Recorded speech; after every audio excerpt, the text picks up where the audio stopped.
Oh, I'm so nervous to do the intro now. I'm just a nervous little boy. Welcome to the Big Three podcast. We're the Big Three, and this is a podcast. And today we're going through some 3x3s. Again, no shocker. We're doing films and music. Yeah, I know. It's very up our alley to do 3x3s and then to spend more time not talking about them than talking about them.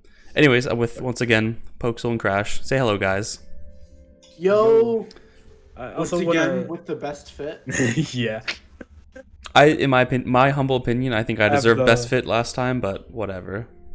I have the Misfits shirt and the Red Hot Chili Peppers jacket. I'm with that, actually. Unfortunately, POXAL'S commitment to the bit just goes a little farther, and I'm wearing a PJ shirt, bro.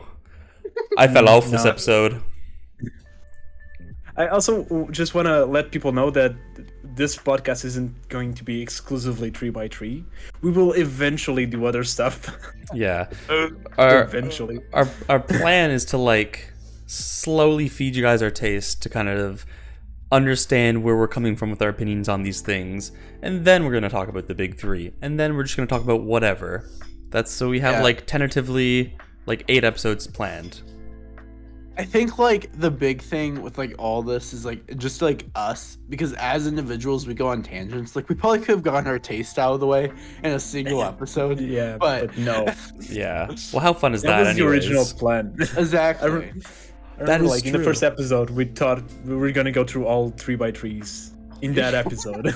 So we seriously thought in one episode we were gonna do favorite anime, manga, pro tags, antags, music, video games, and films. I think that's it, right? In one episode. Yeah. And what? It took us like 3 hours to do like 2 of those yesterday or last week. So that is some craziness, and we're crazy for thinking we could have done that. Yeah. But so far, like I think like between the last 3 episodes, it's been about 8 hours of content. So like 8 hours have been spent on these 3x3s. Yeah. And you listen. Insanity. This is not the last one either. You got one more after this, we think. Hopefully, unless we end up spending 3 hours on films again, and then we have to push the music one away. But then maybe 2 more. Yeah, but that's it. That's the hard limit. And then we're gonna get into discussions of the big three individually, and then maybe like a nostalgia childhood fucking episode. Who knows? The world is our oyster. We'll see. Yeah. Then we'll talk about hentai. Wait, what? Again. Hey yo. Again. Hey, yeah. And how the Bible may or may not have inspired some. The Bible has inspired every hentai. There's one called Bible Black. That's true. Classic True. Actually, kind of related to this, you guys recall I made like the Why Manga Don't Matter video, right? And like I got a comment on that today from someone saying, essentially, well, what if Jesus came back and said, I wasn't crucified? Would that undermine the credibility of the Bible? And I'm just like, whoa, hold on. There's a lot of assumptions going on here. Like, the first one, okay, obviously there's a lot to discuss in terms of like how we view the Bible, but he's assuming first and foremost that it's an accurate historical account, plus Jesus is the author, which you know are fine positions to take, but require a lot more support. But let me, because even if we not putting into question the credibility of the Bible, even if it is historically correct, it was not written by Jesus, right? That's technically, it can be divinely inspired, but the hand that wrote it. Yeah. So like, because as a Christian, I'll just give the Christian view on it. Is Christians believe that it was written by God because God gave the inspiration and the ideas and the exact like words to the writers to write. Okay. But it was physically written by human beings. Yeah. Because we got like the Matthew, Peter, like those sections. Yeah. Mhm. Those are all letters that were written by those authors. Yeah. Yeah. Well, you know, regardless of what we think that status is, Yeah. it actually doesn't like disprove my argument, because essentially what he's saying is, let's just assume that Jesus like wrote the whole Bible. Then he's trying to say that like somehow he would be able to undermine like the credibility of what's written. However, if we're treating it as the as an accurate historical account, then it's not like a work of art. Like there is an objective standard that we can cross-reference to determine the truth of the Bible. Yeah. If we're treating it as a historical record, like we can do archaeology, we can like look back, you know, all that cool fun stuff. There is an actual objective standard of whether the Bible is true or false in that case, and that's not the author, interestingly. So if Jesus did write the Bible and said, I'm not crucified, well, that would actually like discredit that argument, because like we can see like historically that he was crucified regardless of what he says. So this does not actually undermine death of the author. It surprisingly supports it in this case, because if the author's just saying things that are historically wrong that we can prove otherwise, then it's like that's not a good argument against my argument. But and I think like even taking like say like something that's different historically, like a lot of the time historical figures will like shift history to their favor. So like even if we made the claim like with the Bible and Christian belief, taking religion out of like the standpoint, because that's very controversial. I'd rather us not be canceled. Taking a look at from just a historical perspective, say like an emperor came back to life and he gave a completely different account of the war. Yeah, we could take some credibility to his account, but of course he's going to favor his own nation in that account.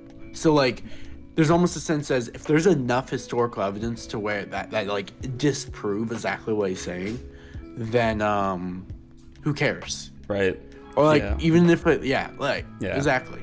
I just think the fundamental issue is like if in him saying that, he's already treating the Bible as just like an accurate historical document. That's not art. Like history happened and it either did or didn't. It's not like the Mona Lisa where it's like, fuck, this could mean 1,000,001 things, like whatever it's supposed to be.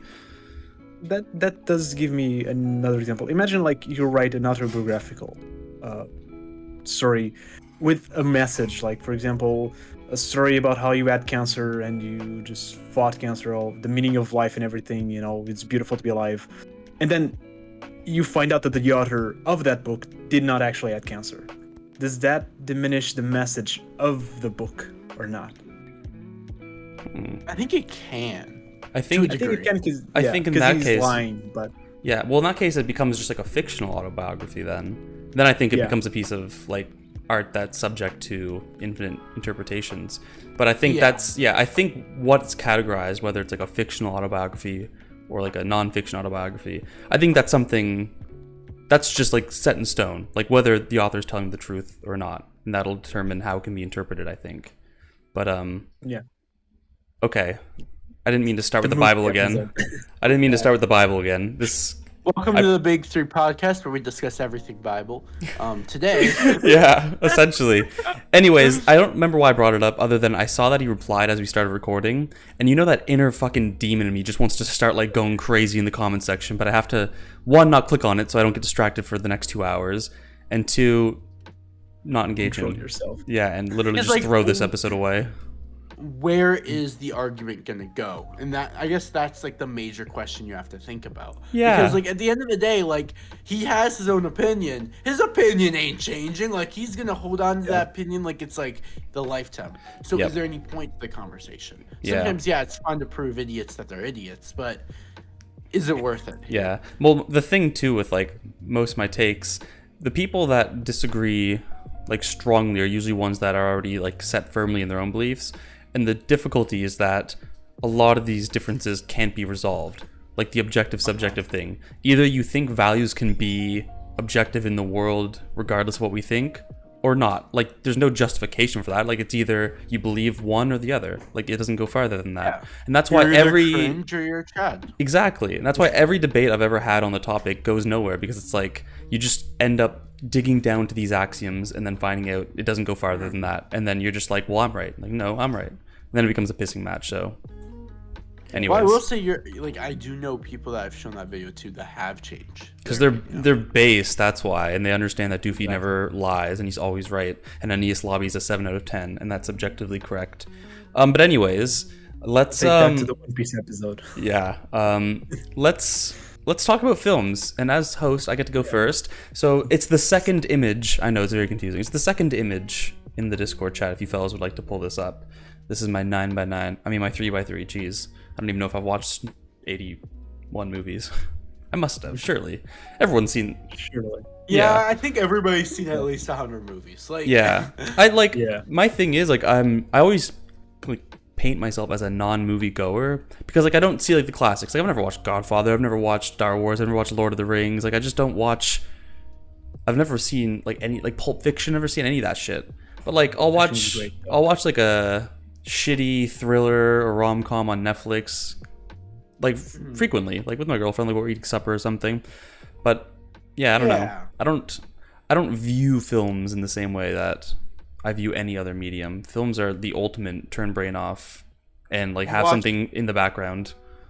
You watch the good stuff. True. Like these 9 movies in my 3x3 that I'm hoping we're all looking at. It's a very base 3x3. Yeah. The overview is, I think that top row is probably like my definitive top 3 favorite films. That might be very interesting for some of you to know. The middle 3, I feel very strongly about. Definitely top 10 worthy. Dark Knight as well.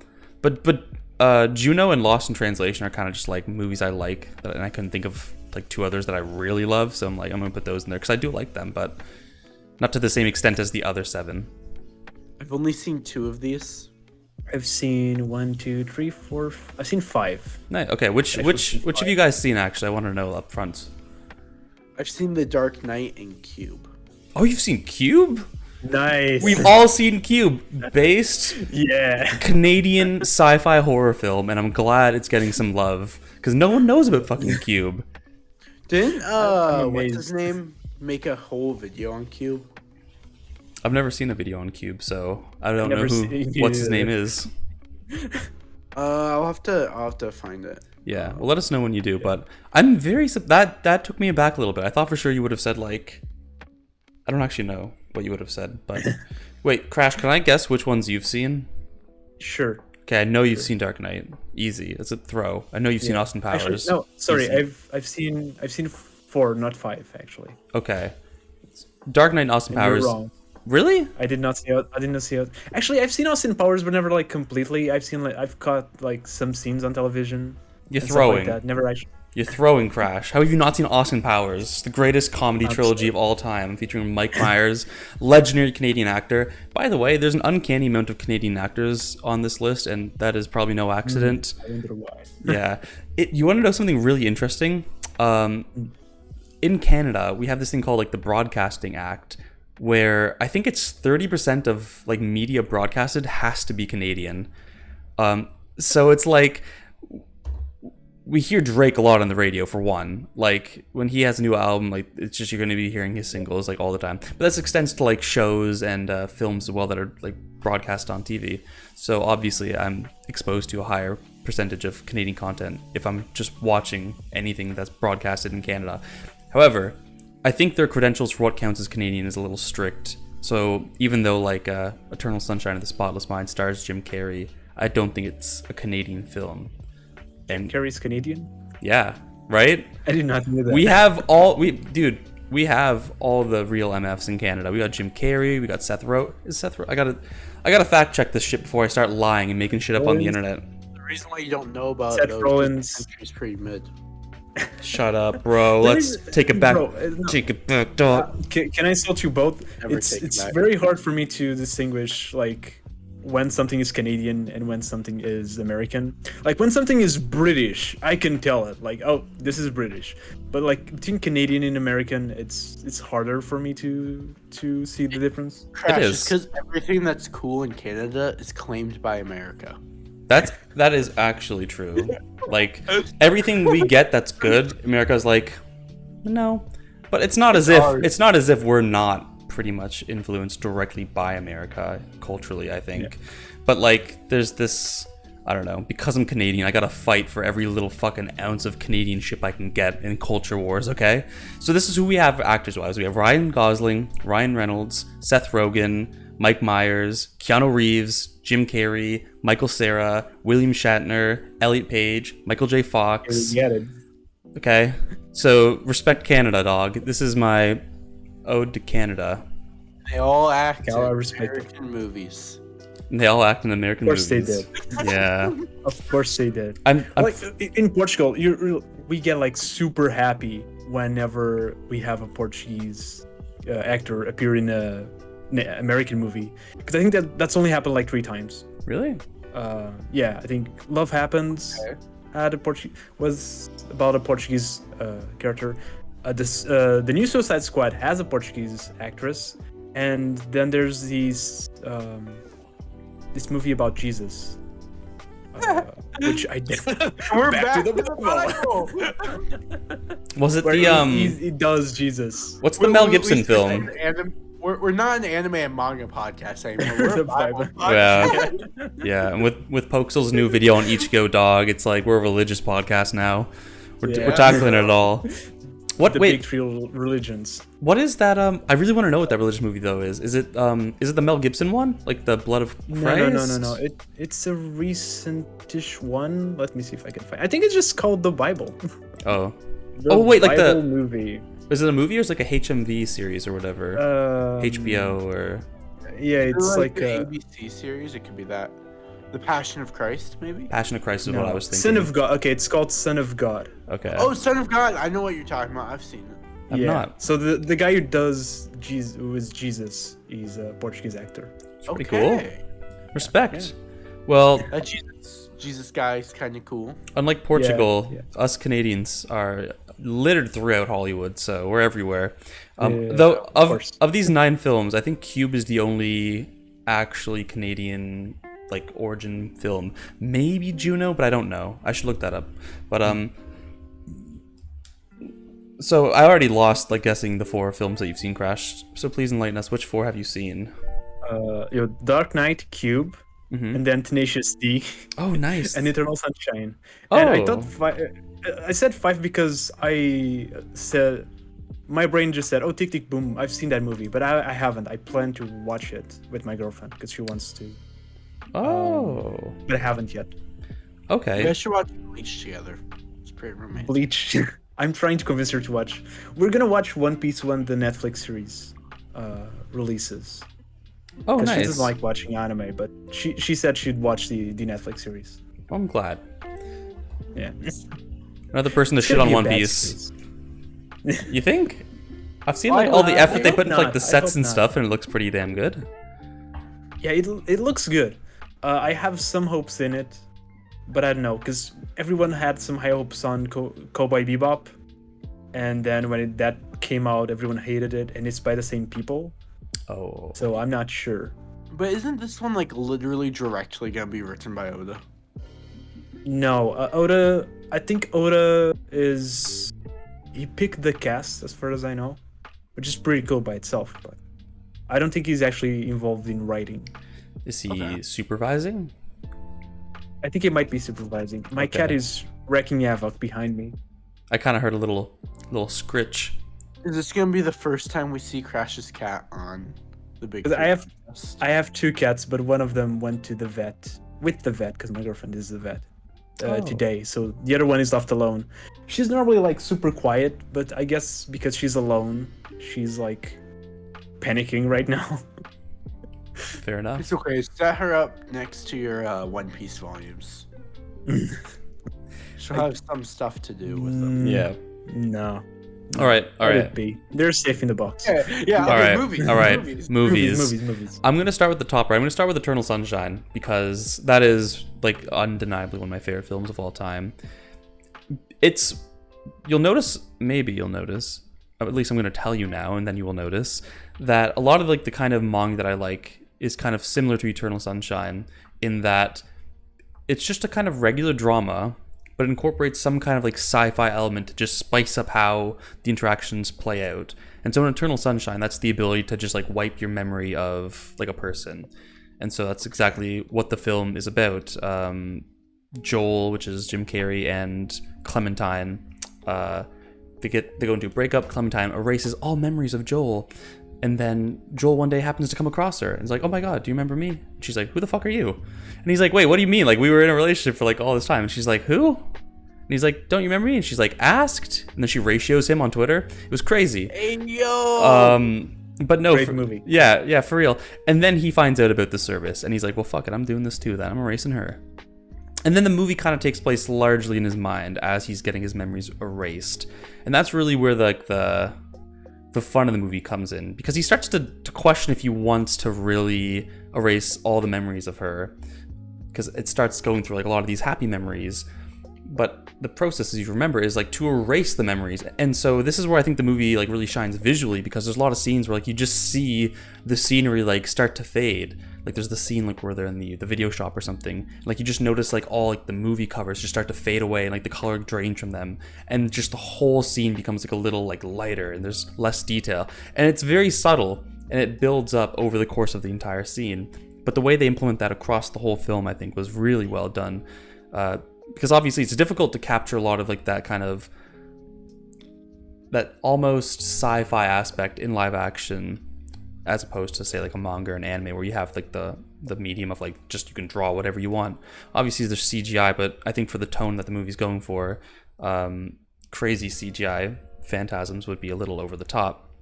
But anyways, I guess just what I like about the film is that what the service offers is to just remove like this whole section of your life that you associate now with pain. And so obviously the ideal it's selling is that the best life is one without pain. But I think Joel... Pain from Naruto. Exactly. One of the best parts of Naruto at that. I think Cycle of pain is what this movie's all about. Yo, did the cycle of hatred rip off Eternal Sunshine? Question mark? By Doofy and POXAL'S? Honestly? I think we could spin it. I think we could make that work. But I think it's a generic enough theme that you can kind of sneak it into any film. But I just think it's done particularly well here, because he starts to realize, like, no, I think I need these memories. But guess what? Sucks to be you. You're already in the middle of the fucking process, dog. You're losing your memory. It's over. And so I think that's also what I kind of like about the film. Even though he has this kind of grand philosophical revelation that, like, you know, maybe the hardships are worth it in the end because of just how much better your life turns out to be in the end. It's like, sucks, I guess. You already agreed to this. You're already hooked up. They've reset the machine. You're going. You're gone. Your memories, bye. But, and I guess this is kind of a spoiler, like, should I even just avoid saying this? Like, I don't know. POXAL, do you care if I spoil it, POXAL? I don't really care. Yeah, okay. It's a really good movie. Yeah, dude, this final scene isn't crazy because all the memories eventually fade to the point where they first met. And like they're on this beach somewhere, and she just says, meet me in like Montego, I don't remember. And then the memories are gone, and like it just fades out into whiteness. And then he wakes up and he has no memories. But he does remember like just a faint distant sound, like go to or meet me at wherever. And he goes there, and she's there, POXAL. And then it just ends with them running off into this, and then it reenacts like their first day again. So it's like he did ultimately get what he realized as he was losing his memories. Like he got to get it all back again, because it's very likely to unfold in the same way. But like, I guess the assumption is he wouldn't want to erase it. He now chose to do it again because he realized it was worth living and worth having in his life. Oh. So it was just fucking brilliant, dude. Like I watched this movie a couple times. Like once I first finished it, it was so fucking good. I'm pretty sure I watched it again the next day, and I probably watched it the week after. I'm weird like that with films. Like when I really like a film, like I'll kind of go back and like just rewatch it a few times. I did the same with Tick Tick Boom and Uncut Gems, by the way. I do the same thing with all my favorite films, so I totally get it. Yeah, I'm more likely to rewatch a film than I am to watch a new film, I think. That versus like anime or manga, where I'm hesitant because of the time commitment, versus like a 2-hour film. But that's Eternal Sunshine, dude. Like even just like talking about that film, I'm getting fucking goose chills. But Crash, I know you've seen it, so like, what do you think of the film? I mean, I've seen it a while, so clearly you'll remember it more than I do. But I really remember like enjoying it, especially because that was the first time I've also seen like Jim Carrey in a serious role. Yep. And realizing that he was actually like a really, really good actor. Was awesome. It's incredible because like we all know him for like The Grinch or The Mask or Ace Ventura and like these goofy, silly characters, but here he's like just so warm and sensitive, and I would have never known this was Jim Carrey if it didn't look like him, the way he was acting. Yeah. It was a hell of a performance. There's also another, I think it's called like 23 or something, which is a horror movie with Jim Carrey, which is also really interesting, but the movie itself is not that good. Oh, it's more interesting because of Jim Carrey. Well, you know, sometimes it only takes a single character to carry a film, so it might be worth looking into just for that. But that's Eternal Sunshine. Yeah, it's a very great film. I'm going to move to the left and just briefly talk about Tick Tick Boom. I think this has two things going for it. For one, it really strikes out a theme that I always, like, is just near and dear to me. It's just the Andrew Garfield is the main character in this one, and it's a film about... That's the main team. Yeah, it's about Andrew Garfield. That's the theme, about how Garfieldy he is. And he's very Garfieldy in this film. In fact, he eats like a lasagna. Alright, I'm so sorry, guys. Yo, God, that guy hates Mondays, dude. Folks all died. Okay, but for real, Tick Tick Boom, what I like about it is just Jonathan Larson, I'm pretty sure his name is. It's based off of the actual like not historical character, but like the playwright from like the 80s. And it's just his development because he spent all of his life in this shitty apartment in New York working on this like big theater piece that, you know, never really got anywhere, but like he finally got his one little chance. He finally got somebody to take a look at it and to workshop it and to experience it. And he's just so optimistic about it while he's dedicating everything to this, and all of his social relations around him are starting to degrade. Interestingly, it kind of has the same dynamic as I think Downfall by Ennio Sano does, just the idea of just like losing yourself in your craft. This is different though, because I think Asano's work is, there's a kind of self-awareness to it. Like, why am I doing this? Like, you know what I mean? There's more critical. Here though, Larson is just like, there's this like naivete that like, once I get the workshop, all my problems are going to be solved. I'm going to be on Broadway. My life will be so good. But then you have like this grounding character, his girlfriend, that's like, Jonathan, like everything's all about the workshop. But like, what about me? What about us? What about all this? And he's just like, I need you to be here for me right now. And she's like, well then when are you going to be here for me? And I'm like, God damn, this shit nutty. I'm sorry. Anyways, it's obviously very relatable as I'm freaking the fuck out right now. And, God, there's so many parallels I can draw between, like, you're really seeing my taste, I think, come through with a lot of these, because again, it's same like with Barakamon. There's this kind of being okay with not being the best, you know what I mean? Like that struggle to just, you want to be the best, but you have to learn not to be the best. That's kind of what Larson goes through as well, because he does it. He gets, you know, he gets the people to watch some kind of playthrough of the play, and they're like, it was good, can't wait for your next one. I'm like, dog. And he's like, dog, this is the one. Superbia, dog. This is really gonna be the one. Give me your funding. Anyways, I'll kind of just stop the narrative there for not spoiling you anymore. But yeah, that kind of relation between like how you manage a life in a shitty New York apartment while honing this craft that you're putting your whole life and soul into, and the kind of negative consequences that has on different social relations.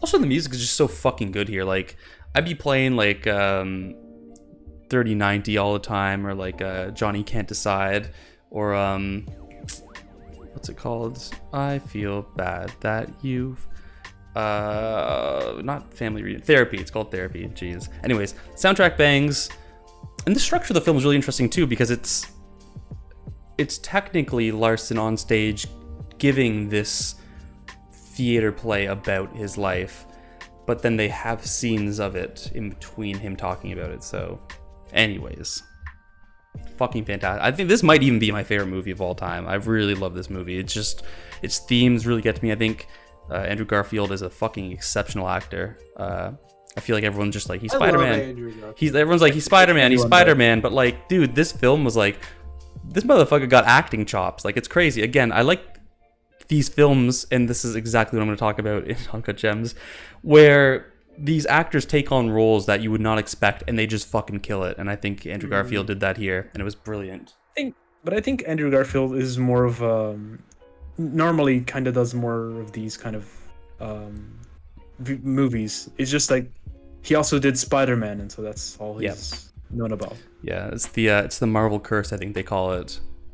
Yeah. I think there was one.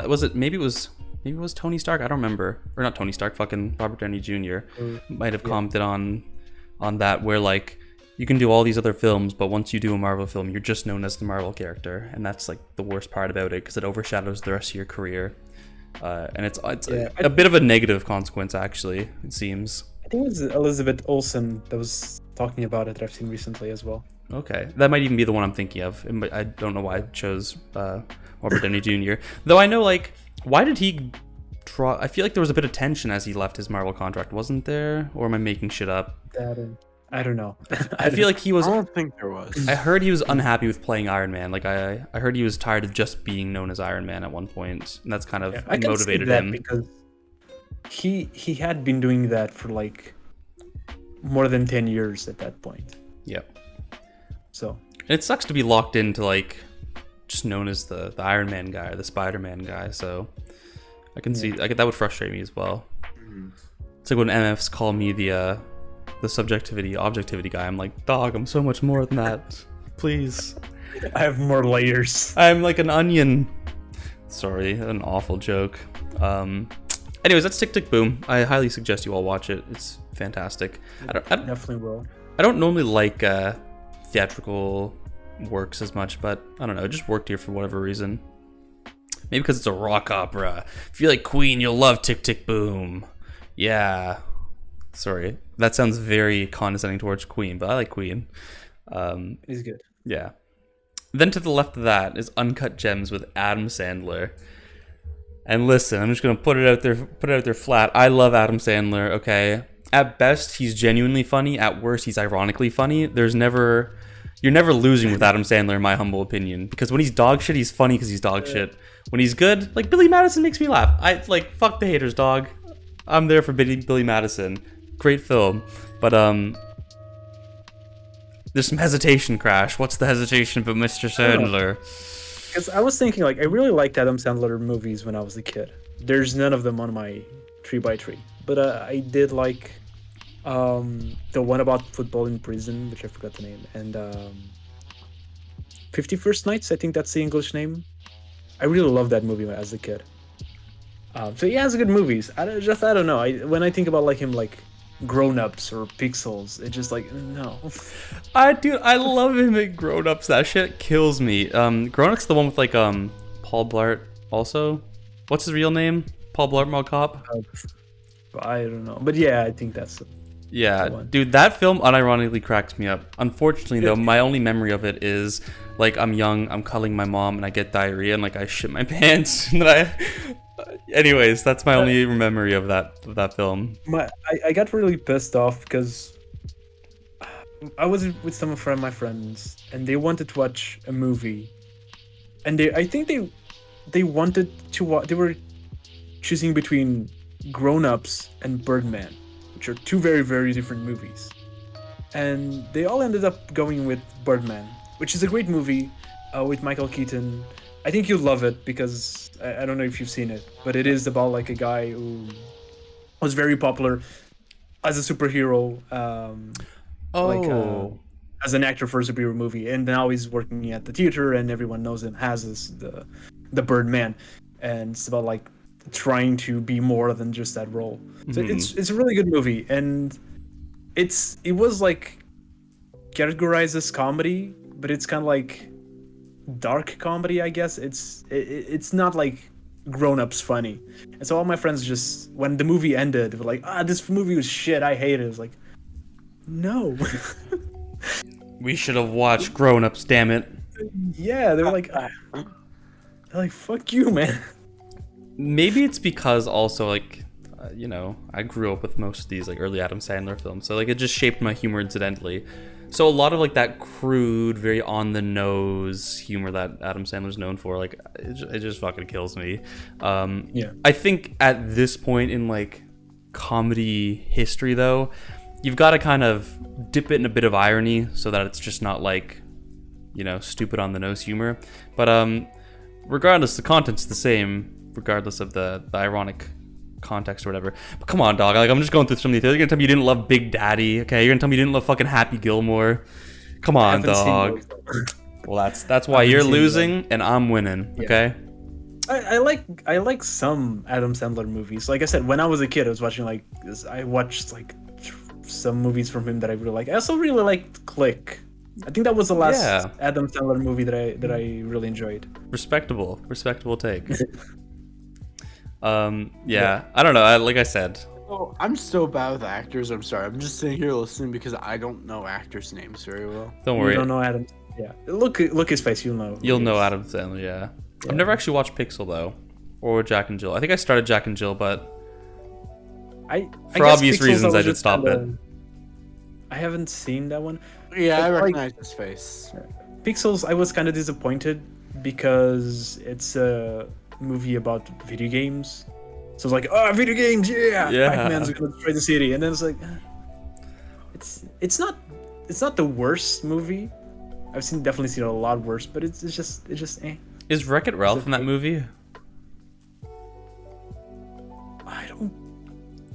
I don't remember. What is It okay? didn't fit though. What is Wreck-It Ralph from? Wreck-It Ralph? It's from Wreck-It Ralph. Like, is that a game or the film? Is it literally where he's from? Yeah, the movie. film, It's the the film. movie. So it's a Wreck-It fiction. Ralph. It's a fictional video game character that was made in a movie. Yeah. Yeah. Okay. Glad I got that settled. All right. That is a good video game movie, by the way. Wreck-It Ralph. Noted. I might not watch it, but I might watch it though. So it's that kind of, you know what I mean? But as for Uncut Gems, I think that last conversation draws exactly like the image of Adam Sandler you have in your mind. Like, it's that fucking Adam Sandler brand comedy that we all know and we should love. Some don't, but that's okay. It's okay to be wrong.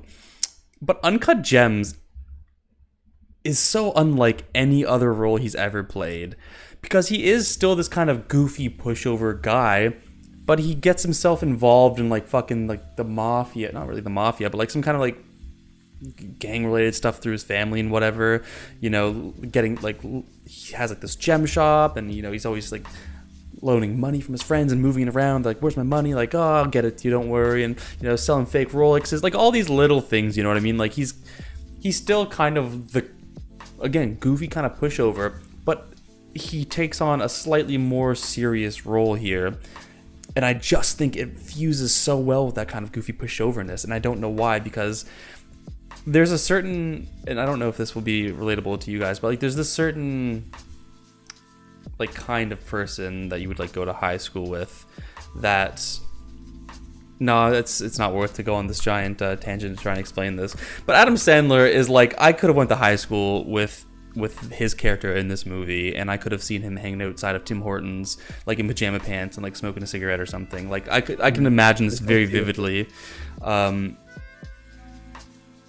So I guess it's just seeing him in a different kind of role and like how well he actually killed it. Like, I don't think any other actor could have played the protagonist in Uncut Gems. There's also this, the dialogue has this really strange quality. And the way that the audio is mixed, it's so fucking weird, because Adam Sandler, he's so fucking talkative, and like, it's almost realistic in the way that like this heated like mafia guys like talking over like, no, I need my money, like, God, give me, it's an actual back and forth, and so it's chaotic. And I think that the audio helps that, because like you just have like this like synthy music just like slowly eating up their discourse to just, I guess, emphasize like how chaotic this really is. I don't know. So there's a lot of little like audio things like that I really appreciate. I've watched it a few times, and I don't know what the big takeaway of this film is, but its ending always, like, never fails to just, like, fucking have my jaw drop, because it's such a fucking shocker of an ending. I'm not going to say anything, because that's, I think, one of the biggest punches of the film, and, like, I think it'll lose potency if you know the ending, but it's, like, holy fucking shit. Like, I don't know if a movie ending has ever, like, put me in so much awe ever. Like, just, like... Anyways, Okay. Noted. I do highly recommend you watch it, by the way. I think it is also Netflix one, right? I think Yeah. I've seen it on Netflix. It is indeed. I might even rewatch it again tonight, if we're gonna be honest. Like, I probably rewatched like 3 weeks ago. Like, I'm just so fucking weird when it comes to my films. Like, I don't know, I really fucked with this film. I'd have less of an analysis of it. There's just little things that Adam Sandler does that I'd really have to like break down in the moment to really express what it is I like. Or even this weird thing where like he starts the film off by going for like a colonoscopy, I think, and there's just like this worry in the background about like him having like bowel cancer. Like, and it's so strange. Like, I'm trying to like piece this all together, because a lot of times it just feels like eclectic and like, why the fuck is this like these things being focused on? But I do think there is something bringing them all together, and I gotta look more into this. But it is a fucking fantastic film. It also inspired the Uncut Gems meme from Julia Fox, if you remember. Oh God, I'm really self-reporting on my age here, aren't I? Yeah. You're so old. I'm too young for the I'm too young for the Zoomers, and I'm too old for the Zoomers and too young for the Millennials, dog. Like, it's rough out here being a 98 kid. Yeah, because you're the same age as my sister, and she's on that little weird spot. Yeah. Yeah. You're still a millennial, but not exactly. I think I'm technically a Zoomer because I'm pretty sure. I think millennials still like 99, 90. I don't know. I thought it was to 95, but is it? I don't know. I'm a millennial. I'm pretty sure I looked up before, sure. and I am. Yeah. I think I am a Zoomer. You're a Zoomer. Yeah, I think my humor is more in line with typical Zoomer stuff, but. Do you Mine believe so that? Weird, do you think that there is like broad trends amongst Zoomers versus Millennials in humor? And there's like, I think Zoomer humor is so much more random, because I feel like there's some randomness to, I guess, humor in general, but I've always kind of learned that you can't just be like 100% random. It's not funny if it's 100% random. It needs to be, maybe at maximum like 90% random. But then Gen Z humor, no, that is 110% random. Yeah. And sometimes it's still funny. Sometimes it isn't, but sometimes it's still fucking funny. In one of my master's seminars, it was on this philosopher known as Arthur Schopenhauer, and we like read all of his big works. And for my final paper, I did a paper on Schopenhauer's theory of humor and how it explains like post-ironic Zoomer humor, because it's kind of brilliant. But like the humor, it turns out a lot of it, and I'm gonna save you all the details. Like your laughter arises from like a perceived discontinuity, incongruency. Connection? Yeah, I don't know. Anyways, your actual laughter comes from you looking at something, thinking it's supposed to be a joke, and just totally not fucking understanding it, and it not immediately provoking a laughter.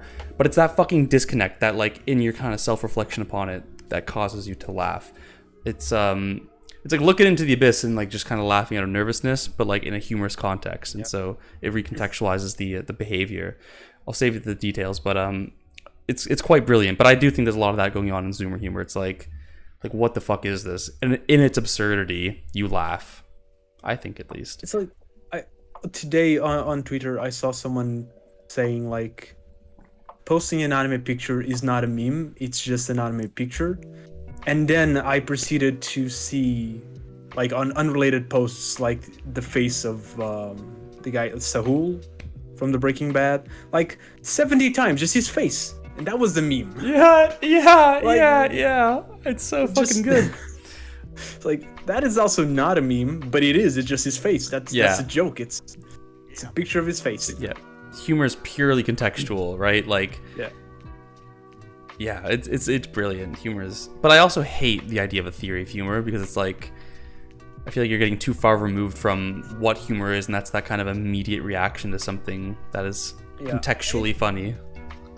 I like studying like comedy and the various ways. I don't believe, of course, there's only one way of comedy, but it is interesting to see like different studies and different styles of comedy. Mm-hmm. Like Adam Sandler's comedy and how good it is, and that should be your baseline. Yeah. Anyways, that's my bit on Uncut Gems. I have nothing to say on it. Now we're gonna move a lot faster, because those are the only three that I really have an intimate connection to. So watch this. Tenacious in the Pick of Destiny is just fucking absurdly humorous, and I cannot get enough of it, dude. The music's amazing. I love Tenacious D. Great fucking band. Jack Black and Kyle Gass just have such fucking great chemistry in this film. It's just so fucking funny. Like, cock push-ups, dude. Like, come on now, dog. Come on, dog. Like, it's just so fucking absurdly funny. The idea of the fucking Pick of Destiny, right? Like, clipped off of fucking Lucifer's horns himself, Dave Grohl, by the way, and just you gotta get your hands on it to shred the gnarliest solo of all time. And then the devil comes out. It's just like, what the fuck is this movie? And I love it. Like, this is such a core film for shaping my humor, I think. I've watched it infinite times. I don't think there's even a number that can represent the amount of times I've watched this film. It's just so fucking hilarious.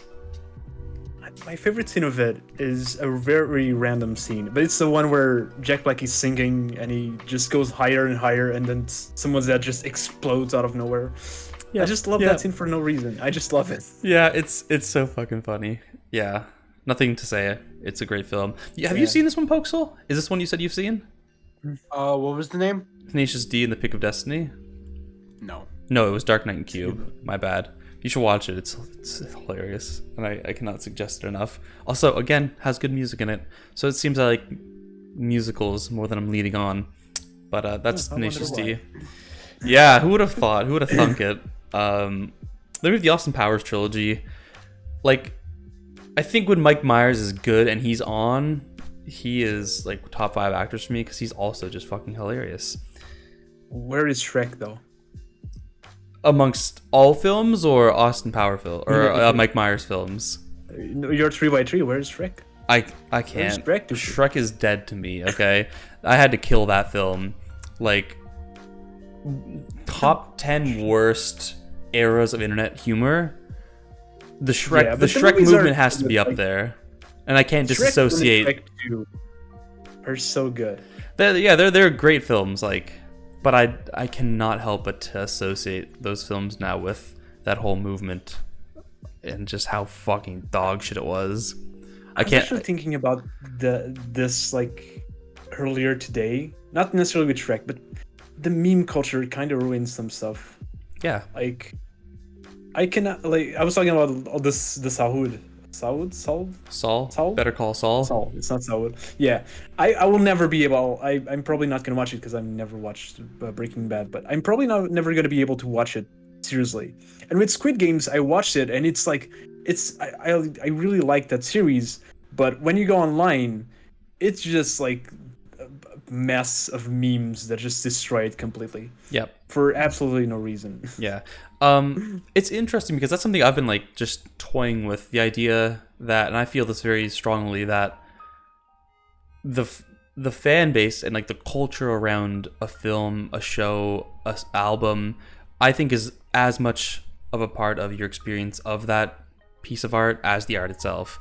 So like, we simply just don't experience like anime in a vacuum. It's always filtered through what we hear about that anime, our own preconceptions about it, like what we see others doing around it. Like, that's always going to mediate how we experience something. And I do think for that reason, it is a genuinely legitimate response to say, I don't want to watch this because of the fan base, or I like this less because of a fan base. I think that's a legitimate claim. I have to like work out the details a little more, but I think to assume otherwise is to say like you can just block that all out, but you very much cannot. It does change your attitude towards something ever so slightly, because even if you're saying I'm not going to be like them, you're already defining yourself in relation to them. You're saying I'm not them, like, but you're necessarily putting them into the equation. So it's like, even if you think you're being cheeky and saying no, you have to say no to something. So in the saying of no, you've already acknowledged it. You're already influenced by it, and your reaction is to just do the opposite. That is very much an influence. But anyways, enough about that. But I do firmly believe that, and that's why I won't listen to some albums. That's why I don't like some albums. Same with films, anime, etc. Yeah, that does remind me of a friend that I met. It's kind of based on that, but it's different. He had a weird take on video games because he hated when people cheated on video games or when people used guides on video games, like single player video games.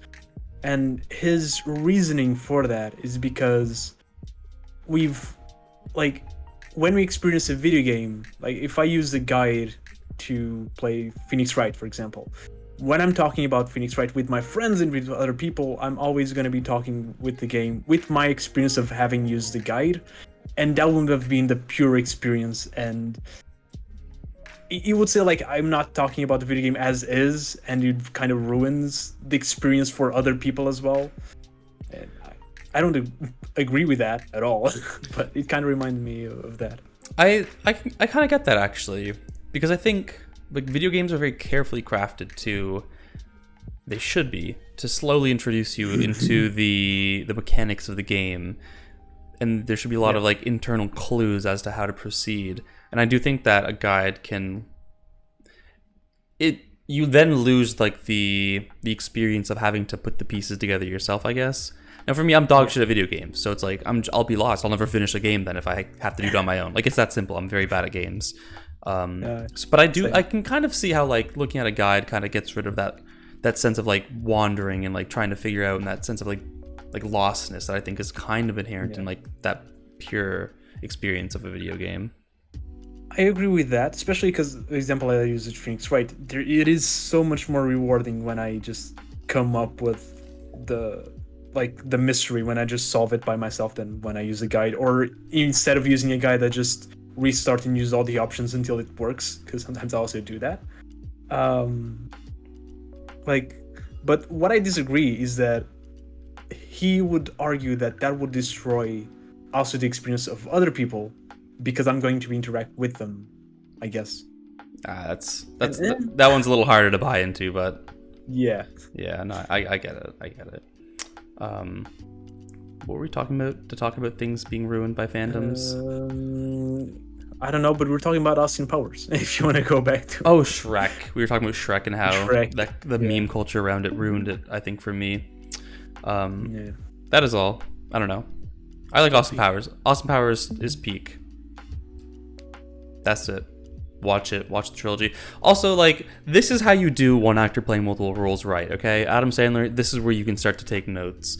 Because in like Gold November, I'm pretty sure Mike Myers playing 4 roles. He's playing Austin Powers, Dr. Evil, Fat Bastard, and Gold Member. So he's playing like all the main antagonists, a random side character, and the protagonist. Like, it's the funniest shit ever. Anyways, that's Austin Powers. Again, it's just another central film in like shaping my humor, I think, early on. Like, there's so many like little sayings that we would like abstract from that film and just throw it into random scenarios in real life. Like, do I make you horny, baby? Do I make you randy? Like, little shit like that. Like, it's so stupid, and like, I don't know, it just cracks me up. Like the one scene, I think at the beginning of the first Austin Powers, where he just takes a very long piss, and that's the joke, and like, it just kills me. Or another, I'm sorry, this will be last on my list, because like these are the ones that really stick out to me. Where he's like, he gets hits in the genital area, and he's like, oh, I gotta make sure they're all there, and he's like, 1, 2, 3, yep, all there, and like, it's just so stupid, and like, I just die at it. It's so fucking funny. Anyways, Austin Powers, ladies and gentlemen. To the right, we have Cube, fucking Canadian sci-fi horror film extraordinaire. And I'm not just going to say anything about it, because you need to watch the trilogy and you need to just have your mind fucking blown at the end. The basic premise, of course, is that you're just traversing this big cube into other little rooms trying to get out. And there's traps in some, and some people might die. Some might survive. How do you feel about the others? The Cube 2 and Cube 0? Dude, I love them. I like the ending of Cube Zero. The ending of Cube Zero, when it just all comes together, blew my fucking mind. Cube Zero, I liked it. I didn't like Cube 2 when I watched it, because I thought it had a like time to it, the time traveling to it just made everything a little bit more stupid, in my opinion. Okay, no, that's fair. I just didn't like it. The second one is the one I enjoy the least, and also remember the least, incidentally. Yeah. But the reason I have to include remember the ending was stupid. The ending of 2, you mean? The ending of 2, yeah. Okay, yeah. I honestly don't remember the ending of 2 right now. But I'm not gonna spoil it. Yeah, I might rewatch the trilogy. Actually, it's been a while. Yeah. I don't think I've seen it in a couple of years. But the reason I include the trilogy is just because the end of Cube Zero, it just fucking blows my mind. Like, it's like I never saw it coming. Like, I don't know, maybe it's just me and I lack like that kind of foresight, but I did not see it coming, and I was like, oh my god! Like, it was like just one of the very few moments in my life where I experienced pure awe.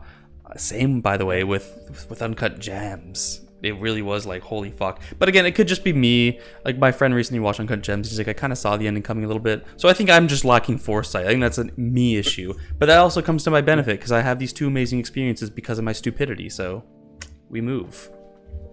Yeah. Now, I remember, from what I remember, the ending also came a bit as a surprise to me. But I remember the first time I watched Cube, I watched it as a kid. I don't remember. I remember disliking Cube. for one specific reason. The first one, because they don't really like. The main mystery of the movie is how they can traverse safely between all the cubes, and that is kind of like the mystery for that is really, really well done, and the clues and the way they find out everything is really well done. But then there's this secondary mystery that is about why they are in the cube, and that never gets solved within the first movie. And as a kid, I got really pissed off at that. In recent rewatches, especially with with Cube Zero, because Cube Zero explains it, I really learned to appreciate it more. Actually, I think I prefer Cube Zero as is compared to Cube as is compared to Cube Zero plus Cube to get the whole experience. I feel like the first movie of Cube works well as a solo experience. Yeah. But yeah, as a kid, I absolutely hate it. Yeah. Okay. Fair enough. And Pokes has also seen Cube. How did you even hear about Cube? I feel like Crash is like a weird. Video. Okay, the YouTube video. Fair enough. Did we ever find out which video it was? I did not. It's fine. I don't care enough. Like, bro, if you can't get me to watch a video essay on an anime, bro, like for a film, dog, like, bro, I barely care about films. Like, the fact that I even was able to scrape up 9 films to put on this list is pretty remarkable, methinks. So, yeah, that's Cube. Unless anybody has any lingering thoughts on it, it's a pretty good film that you should check out, methinks. That was a solid film. Yeah, it was pretty fun. Yeah, I really love it. It's not in my 9, but it might be in my top 30 or 40. Yeah. Yeah, isn't on my 9 either, especially because I already knew that it was going to be on DOOFY'S. So that takes a spot out of mine. That's fair. That's but fair. yeah, I don't think it's my top 10, but it is among like the horror movies that I watched as a kid that I like the most. So cool. And I watched a lot. Yeah. All right, we're approaching the hour, so I can blast through this last row rather quickly. First, we have Dark Knight, and I don't think we need another dipshit talking about the Dark Knight on the internet because it's just like unanimously praised. Okay, it's the Dark Knight. Let's just spend another 3 hours talking about how great the Dark Knight is because it is. It is amazing. It's not my 9 3x3 though. For more context, I used to be a massive Batman fan. Like, I was big into the comics, and that I think lingers on now, even though I don't read comics anymore. But I did watch the new Batman, and when I first watched it for a second, I had a question if I liked the Dark Knight more or less. But I rewatched it, I'm like, no, it's not even close.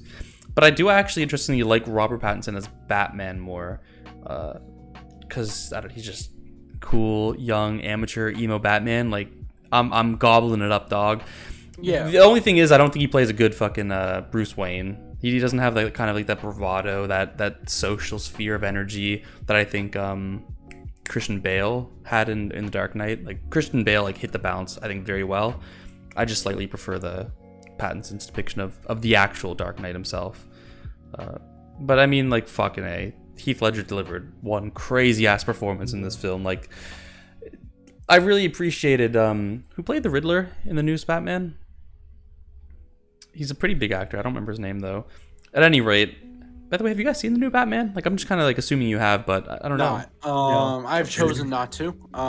Chosen? I don't really care. Okay, that's respectable. Batman movies. Oh, I've really? only seen 2 Batman movies. I've seen Dark Knight and Dark Knight Rises, and that is all. Not even Batman Begins?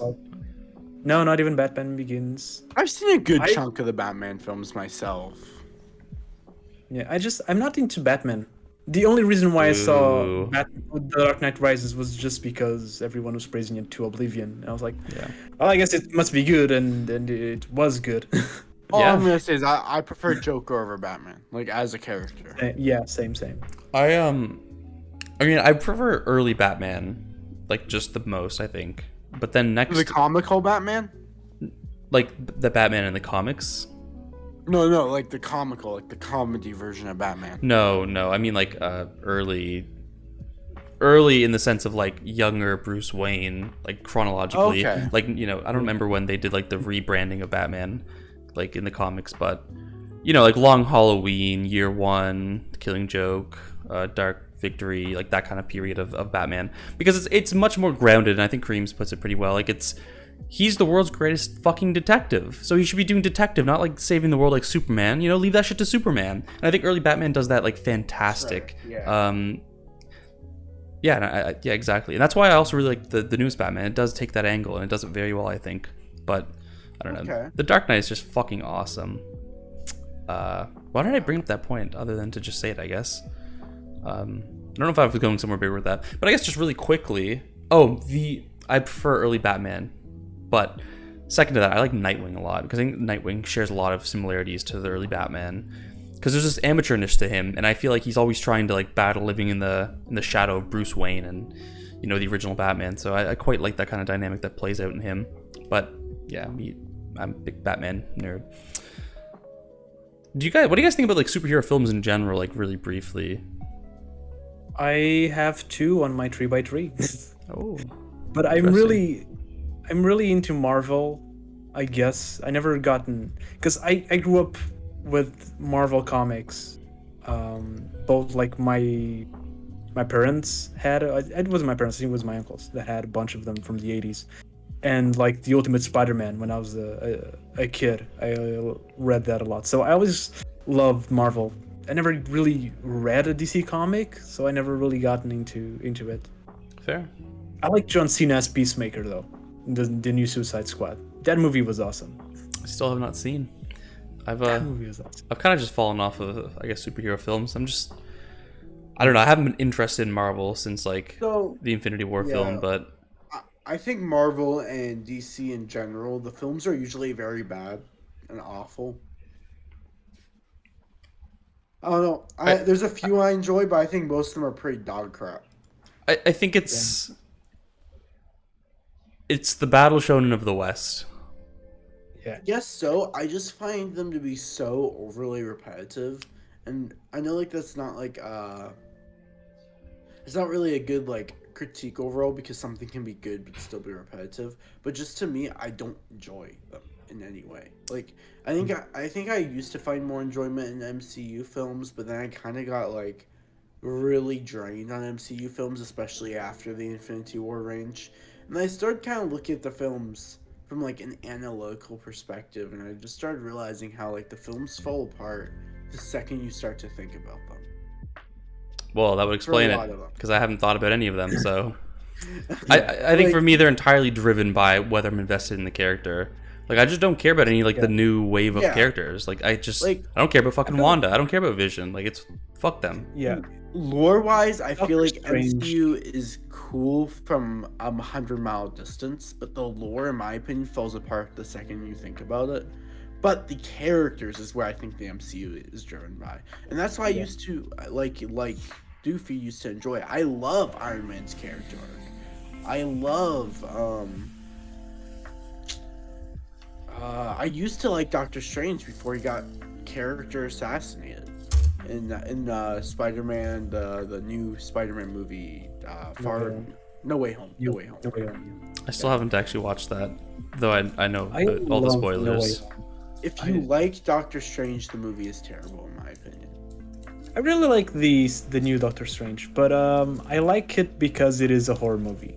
Essentially, it is very brutal. Wanda is the best villain right now to me on Marvel, just because she's essentially like she's a horror villain in a Marvel movie, and she's like, you know, Thanos is a really good villain, but Wanda makes me shit myself, so she's better. I didn't realize she was actually the villain now. I've also spoiler. No, don't worry. Like I'm not so invested in Marvel that I need to have like avoid spoilers. Yeah. I think the new Doctor Strange movie had a really amazing start and middle, really enticing, and really started to make me love the MCU again as I was watching it. But then I think it fumbled so hard in the end for me. I don't know exactly what it was, but it just felt very underwhelming with how it ended as a whole. Like I was expecting more, but like as the credits rolled, I was like, "That's it." Like. That's it. Like it makes sense thematically, sure, but it just left me with like this feeling of unfinishedness, like as if like all this build up went to that, and it could have been so much longer, so much bigger, but like they almost got rushed in the last 10 to 20 minutes of the film. It's just how it kind of felt to me.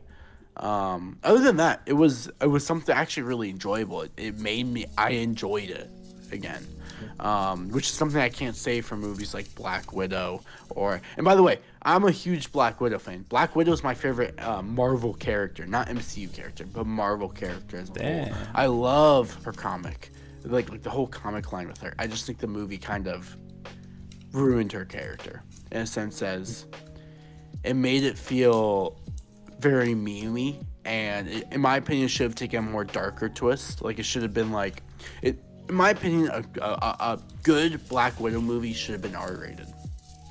Should have been R-rated and should have delved into her past. Yeah, But you're not gonna get that. that's why I like in the MCU. to draw the comparison to like Battle Shonen, because it's like I think in Naruto there should have been more violence and explicit content. Like, dog, you got your demographics fucked up. Same with MCU. Like it knows its demographic essentially. It is a Disney movie, by the way. Yeah. But I do see what you mean, though. There is Marvel properties that are R-rated. Isn't Deadpool Marvel property? That's Deadpool, true. Deadpool is the only one that is rated, and maybe Blade. Yeah, is gonna. and that's where I'd say I wish Black Widow went that route, where like they realized, hey, in order to properly convey Black Widow's story, like Naruto has great things that are very dark and it chooses to like censor those things, Doofy, but at least you can still get the story across with the dark things. Black Widow can't get its dark story across at PG-13, so it just became this comedy about family. For example, I think Doctor Strange was able to be dark and violent and even kind of gory with a PG-13. Exactly. So I thought it's not really necessarily. Okay. I really think like if Black Widow took the direction as Doctor Strange 2 did, Black Widow could have been amazing. Okay. Yeah. Genuinely, I wanted a Black Widow movie since the start of Iron Man. Like since I first watched Iron Man and Black Widow appeared in Iron Man. But I think it was Iron Man 2. Yeah, I think it's 2. Iron Man 2. I was like, a Black Widow movie going over her past would be absolutely incredible. And then this Black Widow movie gets announced. I am absurdly hyped. I am like, oh my gosh, this could be the best movie in the MCU. Turns out to be, in my opinion, the worst movie in the MCU after watching it. Something that I thought would be so amazing became one of the worst movies in the MCU property. I feel like that's just how it's been going. Like, I feel like MCU movies have gone from like this standpoint to just this massive downturn. And I think it's kind of like what Doofy said, the new cast for the MCU is not as interesting because like I mentioned earlier, the second you take a look at the lore of the MCU, the movies start to fall apart. So what really keeps it like stuff together is the characters. Yeah, it only hurts when you look at the actual like Marvel comics and how much they have to work with. And I mean, obviously there's limitations of film and there's, practicality of adapting massive runs of comics into, 2-3 hour films. But I don't know, I feel like there is more room to experiment. But then again, I haven't watched a lot of like the Phase 4 films. Like I just don't care. Like I don't care about like a standalone Black Widow film. I don't care about a Doctor Strange all that much. It's you see, Doctor Strange was the last hope for me because with the new Spider-Man, I was hyped. I do like Spider-Man, but the new Spider-Man fell flat for me because I felt like I consistently was thinking of the rules in the universe, and you really shouldn't do that when you're watching a movie. You really should just, in my opinion, enjoy yourself, at least for your first watch. But I wasn't when I was watching it, so it's entirely my fault that I don't like it. But I enjoyed it partially, but like the thing is there was just tiny things I would notice. Like for example, Sandman, the way that he acted at the end of the movie. Yeah, spoiler alerts. Like I was like, why is Sandman trying to help the people that are trying to prevent him from going home to his daughter? Yeah, Like, Sandman is the worst part of that movie because this entire motivation is that he wants to go home. The superheroes are trying to make him go home, and so he joins the villains. Yeah. Wow. And then there was one other thing, Crash. Like, the electric guy. He doesn't know Peter Parker's identity, yet he showed up. Yeah. So, like, you get what I mean? Like, there's those small things that you notice in the movie, and, like, as soon as you think about them, the movie falls apart. That doesn't mean that you can't enjoy the movie. I would say I still enjoyed the movie. It's just, because I enjoy Peter Parker as a character. And I also enjoyed seeing Andrew Garfield make a return. Like Andrew And Garfield Tobey is my Maguire. favorite- And Tobey and Maguire. Tobey Maguire. Put some fucking and respect Tobey on the Maguire. OG. Tobey Maguire is my favorite Spider-Man. Yeah. Me too. I'll say that Dude, straight up. I Sam love Sam Tobey Raimi Maguire. is my motherfucking dog, and that's why I need to watch. Because he wrote Multiverse directed of Madness. Yeah, Yeah. Multiverse of Madness is Evil Dead. It's Marvel's Evil Dead. That's how I describe it. okay. It all adds up now. What was the? I will say Doctor Strange 2 is great up until that end for me. Like I love Doctor Strange 2. It's still like in my opinion one of the best new Marvel movie. I'll have to watch it because I a while. love fucking Sam Raimi. Like Evil Dead plus the Spider-Man trilogy. It's like, dog, you've already won me over. Like, what can't But you do? Also, I feel like me and Crash are the same where we like really like that creepy imagery. That was used in Doctor Strange 2. So like that's one of the reasons why I love Doctor Strange 2 so much. Like I haven't even rewatched it to take a look at whether the lore actually stands up. Do I believe it probably does? Probably not. It probably falls flat, but I don't care. The movie's fun and enjoyable. Amen. Like, That Amen. is my main I do thing, have I do have one complaint, and it's with how Dr. Xavier was treated. But that's all I'll say. Yeah. Okay. I know, but I wasn't too bothered by it because Professor X, even in the X-Men movies, is kind of treated. I don't know, the timeline of the X-Men movies is a bit weird and bad, so Yeah, X-Men is so hard to follow. Yes. I don't know.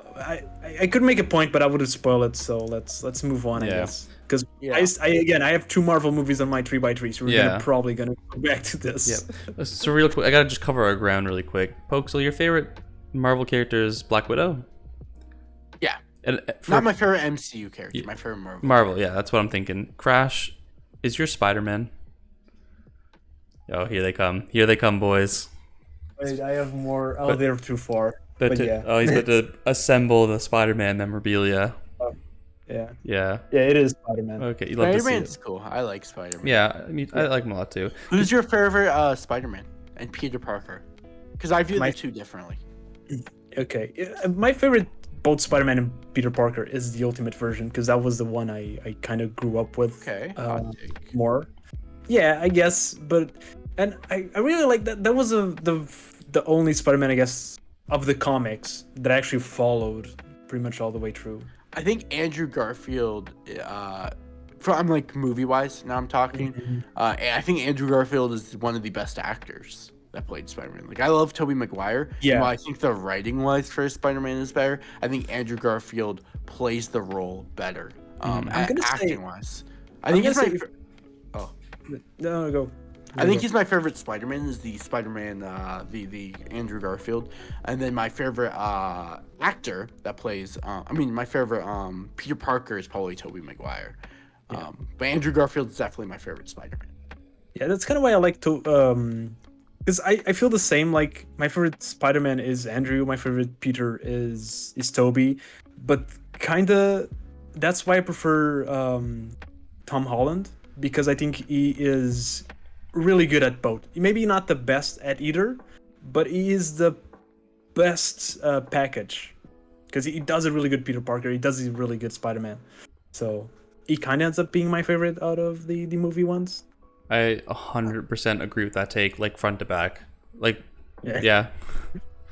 I think, yeah, because like the only thing that really held the third movie to me at least was Tom Holland. Like I love Tom Holland as how he acts and Tom Holland in general. Like I think Tom Holland as an actor is one of the best like new actors to the scene. Like his acting in what was it called? That one Treasure movie, Uncharted. Uncharted. called? Yeah. I haven't seen that one. I really enjoyed Uncharted. Uncharted, like he did a great role in Uncharted, in my opinion. I kind of want to see it. Yeah. Just kind of weird to see Nathan Drake as Tom Holland because I'm kind of used to him being, a little bit older. No fair. Well, I'm somebody who's never experienced the Uncharted story or Uncharted in general. I've Same. only ever like So the movie's my only experience with the Uncharted franchise. So Yeah. Anyways, we'll cut the superhero talk for now. Though for the record, my favorite Marvel character is Daredevil. Just thought I'd get it out there as well. Last two films, Juno, good film. I have nothing to say. I don't think we watched it once actually. It's really just like a movie I know I like, and I think is some representative of what I like. Okay, then we have a Lost in Translation with motherfucking Bill Murray. Okay, respect Bill Murray. I think I like this for the same reason I like a lot of Eternal Sunshine. Just thematically, it deals with this idea of being in this kind of disoriented, disorganized, chaotic situation in your life. You know, Bill Murray obviously he's having a bit of a midlife crisis. He's in Japan. He's selling this whiskey. He's kind of like his marriage with his wife is a little estranged. And then you got like this philosophy graduate, which is now even more relevant to me, Scarlett Johansson, who's unsure about her new marriage. And so like they're both in utter, disarray in their lives, and they're just kind of going about life trying to find those moments of like connection amongst all this disconnection. And I think they nail it very well. It also has this kind of nostalgic feel to it. I mean, it came out in like 2003, I think. I didn't watch it then. I watched it much later, but like it just feels very 2003ish. That just feels like a film produced in 2003, and I like it. Highly recommend if you like Eternal Sunshine. Yeah. Curious to something. When you guys were younger, did you guys have crushes on Scarlett Johansson? No.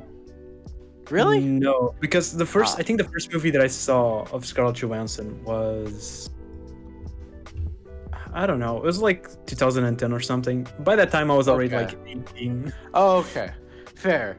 Because I remember when I was a kid, I was so attracted to Scarlett Johansson. Like, mine was Jessica Alba. Oh yeah.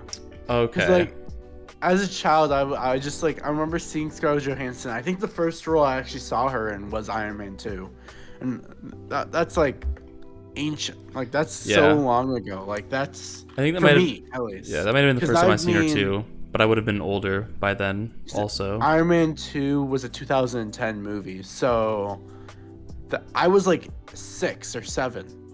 I just saw Scarlett Johansson. I just remember being like, wow. So this is what hot people look like.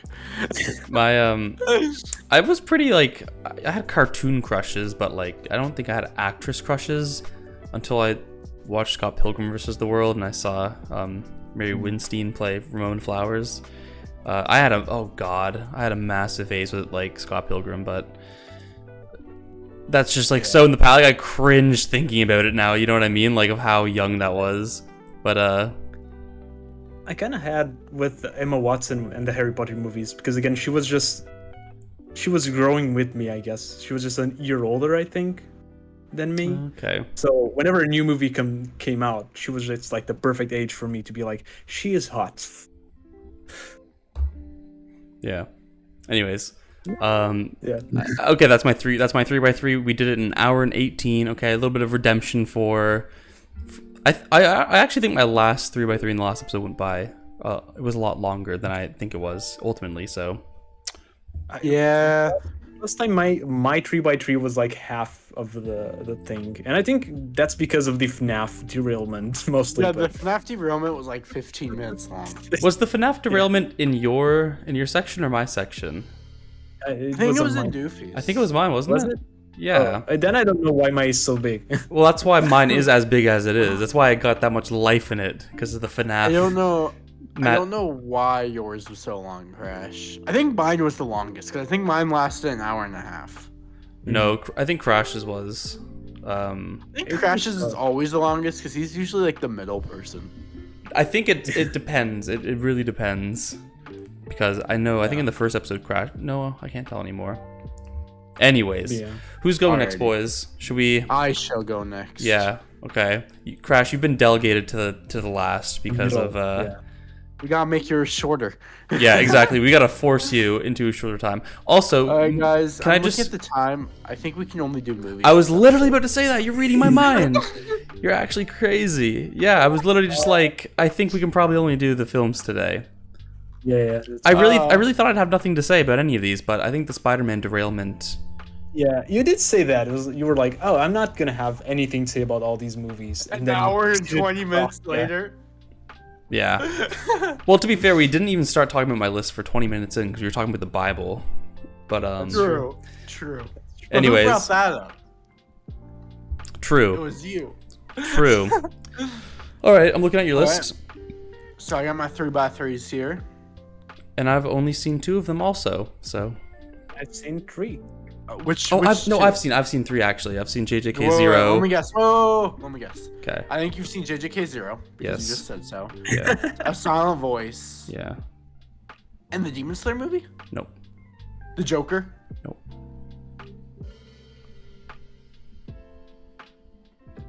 The Lord The of the Great Rings. Showman. The Greatest Showman. Come on, Crash. Gotta pay attention more. I was I think you did mention. I already mentioned I never seen the Lord of the Rings in the Yeah. beginning of this podcast when I listed through all the famous things that I didn't watch. But yeah, I've never watched the Mugen Train film. I was just gonna watch season 2 when it came out, and I watched 2 episodes. And I'm like, fuck Demon Slayer. Ah, that movie's so good. Okay. Crash. The 3 that you've seen, I'm assuming, is The Joker. Yeah. The JJK movie. No. Oh yeah, I forget. You don't watch anime movies. Well, you've seen A Yeah. Silent Voice. I've seen a Silent Voice. Yeah, he's already Joker, told us Silent that. Voice. Have you seen The Lord of the Rings? Yes, of course I've seen the Lord of the Rings. There's Who the hasn't three. seen the Lord of the Rings? Doofy. Guilty as charged, boys. And I will never. You will listen. I can appreciate all the world building Tolkien put into it, making the language and developing it from that. That's cool, but I will never in my life watch Lord of the Rings, and I put that on everything. It's so good. Yeah, my girlfriend was kind of like the same. She said she never watched Lord of the Rings or Star Wars. I kind of made her watch Lord of the Rings, and she really liked it because the characters, the characters are really good. Like, I don't like the books because the book, at least the first one, I've only read the first one, it goes into too much detail about everything, and it bores me to death. But the movies are really good. Are you guys hyped for the Lord of the Rings TV show? Well, obviously not Doofy. But Crash, are you gonna be checking out the Lord of the Rings TV show? Certainly That not is me. like, I think it was the biggest budget for a TV show. Yeah, ever. I've seen it. I'm not sure. I'm gonna see if I'm gonna watch it or not, because it's again. The thing I really like about Lord of the Rings is more so the characters in it, not the necessarily the world. So having in mind that yeah, they're I not think gonna that's have the any problem with The Hobbit. Yeah, for me. I really like The Hobbit. I like my favorite thing of Tolkien is the Hobbit book. Oh yeah, the Hobbit book is amazing, but I'm saying Yeah. like the movies feel like the pacing in the movies is so awful. Yeah, because they dragged out like a book into 3 movies. But what I really love about Hobbit, the movies, is Martin Freeman. I think that's his name, who does Hobbit, because I love that. It's really good. I love him. Yeah. All right, so I'm gonna get started. I'm gonna be a little faster than Doofy, I hope. I don't really want to be here for 3 hours again. Let's see what we can do. Okay, so we're gonna start backwards as usual. A Silent Voice. I don't really think I need to really talk about this one. I think because in the past like 3 episodes we've like talked about Silent Voice quite a few times, and I think I've kind of like established how much the movie means to me as a whole, the themes of the movie. And although I like I said, I love the manga way more than the movie, I still love the movie a crap load. In fact, I own the Blu-ray for the movie. So yeah. Anyway, to the left of A Silent Voice is The Greatest Showman, aka the retelling, in quotations, of P.T. Burnham's story. I'm so glad that they completely changed P.T. Burnham's story because P.T. Burnham was a horrible human being. So I think people mess up when they say that a lot of the time, when they say that the story is based off of P.T. Burnham. I'd say it's more like very loosely inspired by, because the main character and P.T. Burnham share almost 0 similarities. Is the main character named after him, or Yeah. not at all? No. I can't remember the main character's actual name, but he is based off of P.T. Burnham. I mean, the whole movie's like based off of P.T. Burnham's journey, but like I said, like it's nothing like P.T. Burnham's actual journey. Like it removes everything horrible P.T. Burnham represented and did. For example, The Greatest Showman kind of shows how he's like saving the people, you know, and helping them. P.T. Burnham actually used everybody completely. And I mean, yeah, some parts of the movie show that the guy did use them occasionally for his own personal gain. It wasn't nearly as bad as how P.T. Burnham did. Like, P.T. Burnham was the type of person to purchase a slave and force her to claim to be George Washington's nurse, which was 150 years before P.T. Burnham was alive or something like that. So it's okay. So the actual history is closer to like Kago Shintaro's Shoujo Tsubaki as opposed to The Greatest Showman. That's the sense I'm getting here. Shout out to Crash for recommending me that manga, but I just had to throw in the reference while it came to mind. I don't recognize the reference, but okay. It's don't look it up. It's an Uroguro, and you know. Yeah, okay. Yeah. So yeah, P.T. Burnham is nothing like the movie, although the movie like claims to be loosely like based off of. It's very loosely inspired by. But the second that you remove the actual thing that's based off of and look at the movie by itself, I love the movie. From like this music being absolute like banger to the overall like messages the movie presents, the characters the movie has. I love the characters. The whole "This Is Me" song, what that song actually means. Rewrite the Stars, like how, like, yeah. Oh yeah, by the way, the characters in Rewrite the Stars are not actually historically real. They never existed, but that's besides the point. The second you remove the history that the movie's trying to show and just look at it as a movie, it's amazing. And that's why it's one of my favorite. I love every song. Like, Rewrite the Stars has so much meaning. It's literally basically saying, I don't care about what other people's opinions have to say. To me, you are basically an angel and I want to be with you no matter what our destinies wrote. Because the movie's based during a time where people of color were mistreated and it was looked down upon for a white person to be in a relationship with a person of color. And that people, so it's like just the overall meaning of that song, amazing. And I love how I love the music itself. Like, these are songs I genuinely have in my playlist. Like, it's not just like the movie. Yeah. Unironically, me and my girlfriend, like I think a couple nights ago or maybe last week, we were like literally just like going through like songs and like we just started playing the Greatest Showman album. I think she listens to it all the time, and it's so fucking good though. Like, these songs bank. Like, A Million Dreams or A Million Dreams. The Other Side. I think our big three is A Million Dreams, Rewrite the Stars, and This Is Me. Babe, are those the three? Are you like, can you hear me? Yeah, those, okay. She confirmed that those are the three. Those are the three bangers. They are. What do you guys think of give me a second. Let me pull up the names. No worries. While you do that, like, can we also just like recognize what a fucking amazing cast of like actors in this film? Like Hugh Jackman, Zendaya, Troy Bolton from High School Musical. What's his name? Zac Efron. Sorry, I don't know. I associate him with Zac Efron more. But they gave killer performances. Like, I only knew Hugh Jackman from Wolverine before this, so to see him play this, well, at least within the context of the film, this like very charismatic kind of like leader, it's different than the gruff Wolverine. So again, I appreciated that. And it just like, it feels like the whole movie just brings like this sense of joy when I watch it or when I listen to the songs, because like each song has like this entire meaning, and like even like ignoring like the meaning that the songs have, just the whole atmosphere the movie has is just like this joyful one. Like, it's literally like Come Alive, for example. Such an amazing song. And then like it goes from having songs like Come Alive or The Other Side that have like this upbeat style to songs like Never Enough or like Never Enough. Never Enough is a crazy banger, bro. Yeah, this shit goes way. I gotta rewatch this film actually. I feel like if I rewatched it, it might have replaced movie or Juno. It's probably top 10 at the very least, dog. I love this movie. One of the things me and my boss do when I'm closing with them is I'll put up my speaker and I'll turn my speaker on. And what I'll do is I have a link to a video that plays the songs as they play in the movie. Like, basically plays the songs in the order they appear in the movie. So we, like, me and so it's not just my boss. I also do it with one of my other coworkers, and it doesn't happen every night or every time I close, but we just all as a group, or whenever I'm doing something with a coworker where I can have music on, we're re-experiencing the movie.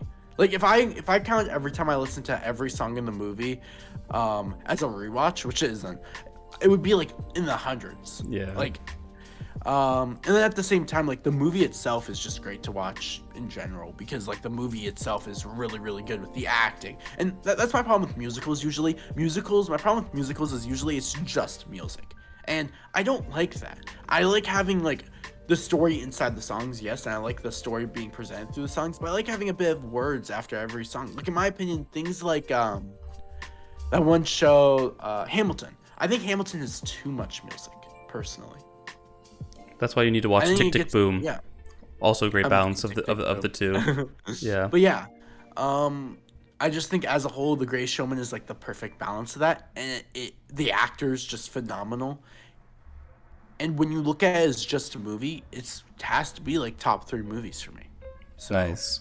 Yeah, that's why it's on my 3x3. Love it. I'm sure we could talk about The Greatest Showman for hours, but I'm gonna move on to the one to the left, which is The Miracle Worker. It is. Wait, really Now- quick. That was The Greatest Showman, by the way. He was the greatest. Don't get it twisted. Yeah, Moving on. exactly. The Miracle Worker. I don't know how many of you guys recognize the name or know anything about, but do you guys know who Helen Keller is? Okay. Heard of the bot. So The Miracle Worker is it's like a documentary, but it's not a documentary. It's like a retelling that's historically accurate of the story of not Helen Keller, but Helen Keller's teacher. So the person that taught Helen Keller how to communicate. That's interesting. And yeah, so I'm a huge fan of Helen Keller. Ever since I watched The Silent Voice, I wanted to learn sign language. So I took a sign language class in my high school, which was being offered that year. And one of the things that we did is we watched The Miracle Worker. Since then, I've rewatched the film about 6 or 7 times now.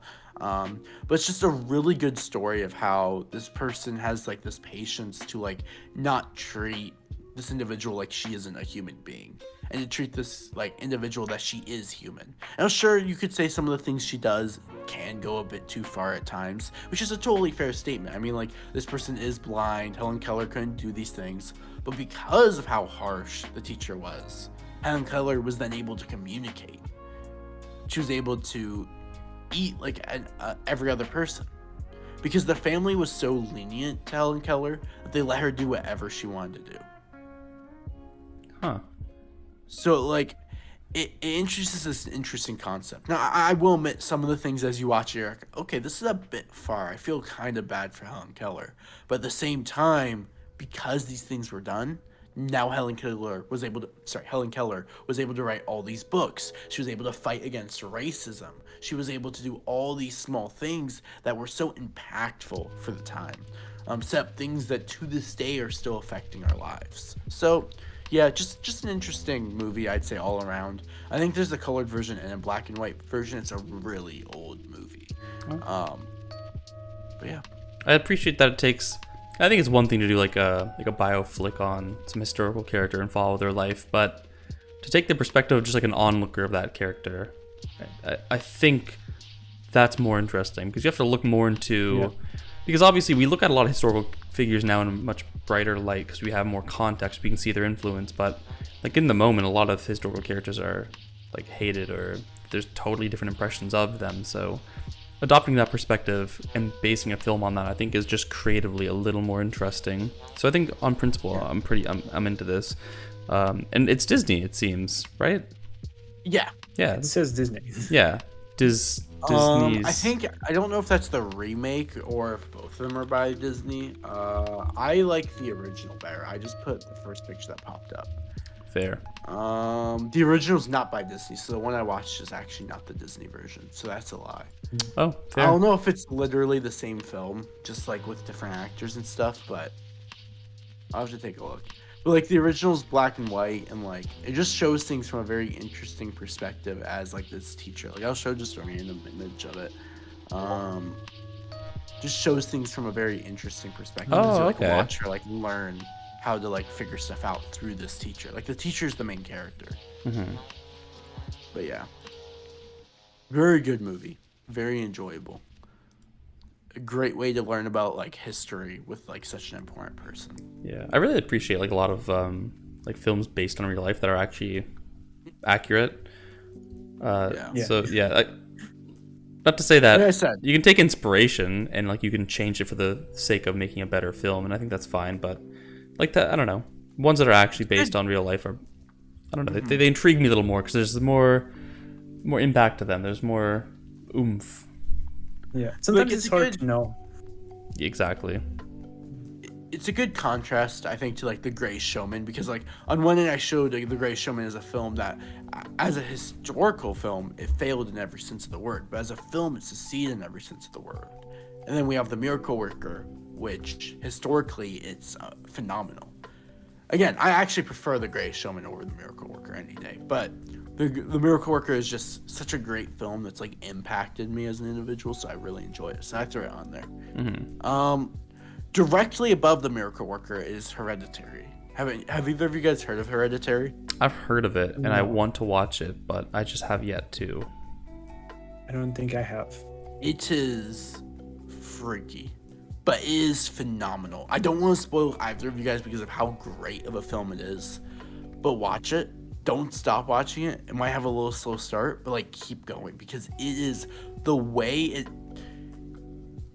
Crash, you like really psychological stuff, right? Yeah, I would say so. Okay, if you like psychological like horror and psychological like manga or like just in general anything that's psychological, you will love Hereditary. Because all I'll say is you watch sane people become insane. Because of like Okay, I love that. So yeah, you might really enjoy Hereditary. But again, it does have a small slow start and it is about like a curse type thing, but it still shows that genuine development from sanehood to insanity. And it's like it also has like just one of the most real cries I've ever seen in fiction ever.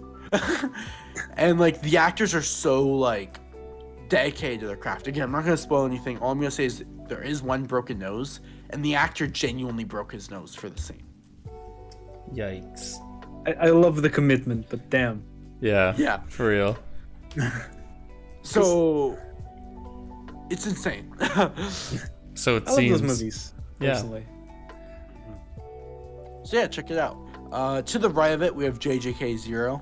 I just really enjoy JJK0. I think it really embodies what JJK like the as like a prelude story. And I don't know. Like it has like I think it is probably my second favorite piece of JJK material. Is JJK0. I think the movie does better than the manga. Yeah, I think this film is the perfect example of like taking the source material and elevating it in every possible way. Because immediately after watching the film, I read JJK0, and Yeah. like almost every panel was like adapted into like a shot, and they just flesh it out a lot more. I found like the pacing in the manga to be a little like too fast and it skims over stuff, but the film stretched out like certain, like the scene where Utah and what's his name with the screaming mouth thingy, begins with an I think. I don't know, fucking lame side character no one cares about. Anyways, when they go to get like on this mission, and there's like this one big spooky spirit thingy there, and it wasn't supposed to be there, and it's a higher level mission. That stretched out a little more in the film, I think, to kind of develop their relationship a little more for the better, and I like that, and I can appreciate that. Likewise, I feel like the dynamic between Yuta and Maki's worked out just a little more depth in the anime because it stretched out certain interactions between them. So I appreciate that. It also just looks visually stunning. Yeah. Yuta is also probably my favorite Jujutsu Kaisen character. Likewise. So like being able to see a movie solely about my favorite JJK character really pushes the movie up for me. Yeah. So yeah, JJK0, that's why it's there. Now Lord of the Rings, we kind of already talked about, so I'm guessing it's also on Crash's list, so I'm gonna kind of skip over it here. It's not. It actually is not. But Good. Oh wow. we can talk about it. Okay, well we kind of talked about. I really like the characters. I really like the world building. I really like the messages within the story. It has to be probably the best story that is directly inspired and adapting parts of the Bible that I've seen out there. Like without like jamming the message of the Bible down people's throats, it still spreads it and shares it. So that's one of the things that I really do think Lord of the Rings does well. Like it makes things interesting. But yeah, that's why I have Lord of the Rings there. Not just because. not because of that. I just think it like does that well. And the characters are amazing, like Aragon, Gandalf, even Smeagol is like an incredible character and an incredible way to see how like mankind's own evil can like affect somebody and take control over somebody, and like the Ring as a whole. Again, it's very symbolic of Christianity, which might be one of the reasons why I like it so much, but overall I like it just in general. I think it is a really good story. Again, sure, Tolkien wrote this entire world and was really good world building, but I think Lord of the Rings is not good necessarily because of the world building. Like the story itself is really good, the message is really good, and again, like I said before, the characters are amazing. Yeah. What's the message of Lord of the Rings? Like, what's the takeaway? It's more about like the power, I guess, because the ring was supposed to be a metaphor for the sin. It's a metaphor for sin. It's actually well, like what I read, sin nature. Yeah, but what I read was also a metaphor for the atomic bomb, because he wrote this just coming out of the World War II as well. Oh, wow. So what I've gotten, like the message that I don't know where that came from, but what I've read personally is the ring is a metaphor for mankind's sin. The sin. I can see it as well. I can see it as well. Yeah. What does the ring do, anyways? It makes you desire it and turns you invincible. Oh, it's literally the ring of Gyges. What do you mean? Damn. The thing about the ring is that it makes you want it. So yeah, it's just like about this pursuit of, because these characters have to destroy it, but by holding it, they start to want to have its power, which makes it harder for them to destroy it. And it's really fun, and I love Sam. Oh, Sam's especially great, in the last movie. It's just amazing. Yeah, I really like Gandalf. Which is actually, funnily enough, a metaphor for Jesus, according to Tolkien. So like, I can see that. That's why he like comes back as Gandalf the White. Like it's like the Jesus resurrection died and then he resurrected as Gandalf the White. But like, even taking away that metaphor, Gandalf is just awesome. Like nobody can watch Lord of the Rings and say Gandalf isn't cool. Like, is he the "You shall not pass" guy? Yeah, he's the "You shall not pass." I know that one, and I know Fraggle. Is that his name? Fraggle? Yeah. Aragon? Frogel? Is there a guy named Frogel in Lord of the Rings?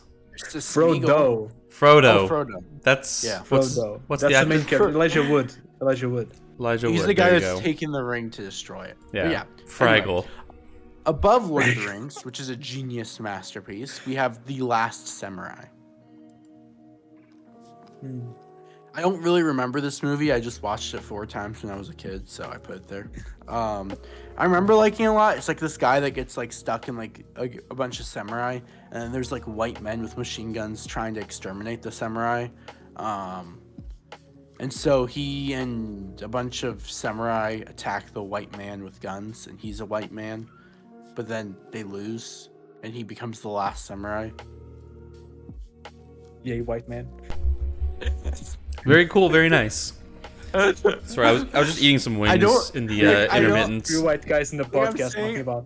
I don't really remember The Last Samurai, so I don't know if it's like really bad in meaning. Like if it's like meaning like white men, like if it's like I don't know what meaning it has. I just remember the story loosely. He's like an American that joins, or like he's an American and there's a bunch of other Americans that are like at war with Japan or something, and the samurai. Again, I could be totally getting this wrong. I just don't remember it. You could be thinking about like an entirely different film. Yeah, I really remember enjoying the montage of him like training and becoming accustomed to Japanese culture. That's the part I do remember. Him like respecting Japanese culture and eventually like being like almost like being just like the other Japanese people, and like joining them and being respected and respecting them back, and having a growing relationship with this one Japanese woman and her children, I think they were, and like just this overall level of respect because he killed her husband, because initially they had a fight where he was like the leader of the battle contingent that was trying to kill the samurai, but the samurai won the first fight and he was captured as a prisoner. Okay. So yeah, it's a really interesting film. I really enjoyed it, but I just don't remember what the ending message was. So like, it could be totally racist or something, and I would have no idea. Three white guys celebrating a movie with a racist message would not be good. Not a good look for us. Exactly. Yeah. That's why I'm saying straight up, like, I don't remember what the ending like meant, or like if there was like an underlining tone in the end. I never even watched this shit. I never even heard of it, dog. Though I'm safe. I'm safe. I just remember all the samurai being like shot with a giant machine gun that like the second invasion happened with. Demon Slayer Mugen Train I've discussed a million times on my channel, so I'll be skipping.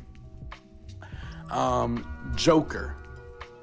I'm surprised neither of you guys have seen Joker. I've seen Joker. Oh wait, yeah, okay. Crash has seen Joker. Yeah, I have Goofy not. not. I don't know. I forgot to mention it when I said the Batman movies that I saw, because it kind of isn't a Batman movie at all. I mean, it is, and Batman is in it, but... So Joker is actually my favorite movie of all time. Yeah. I just remember a lot of memes coming out around this time, like smoking on that society pack. We live in a society. I'll say this: there is like one downside to the Joker, and that is like everything besides the Joker. There's another side to that too. Also, the way people interpret the Joker, I think, is pretty there's gonna say there's like some movies that I really like The Joker, American Psycho, Fight Club. I think those three are like really, really cool movies. But I also I feel like the way that people talk about these movies are more so like about forgot the word, but novelty. It's not really novelty that I want to say. Like enjoying, like wanting to be these characters that are in the movies are clearly portrayed as not good, as not role models. Yep. And these people look at them, they like these movies because they want to be these characters. I feel like, especially with American Psycho, I feel like most American Psycho fans that I see online, I feel like they missed kind of the point of the movie. And with the Joker is the exact same thing. But a lot of them. Joker misses the point of the movie. I think some Joker fans miss the point of the movie, is what I'm trying to say. Oh, with Joker? Oh no, Yeah. I love Joker just because of Phoenix. Like Phoenix is an incredible actor. Yeah. Like he portrays the Joker the best in my opinion. No, Like- that'd be like- Jared Leto, please. Jared Leto's the best Joker, and You we all haven't know seen- it. You haven't seen the original. You haven't seen the Joker. though. That's the thing.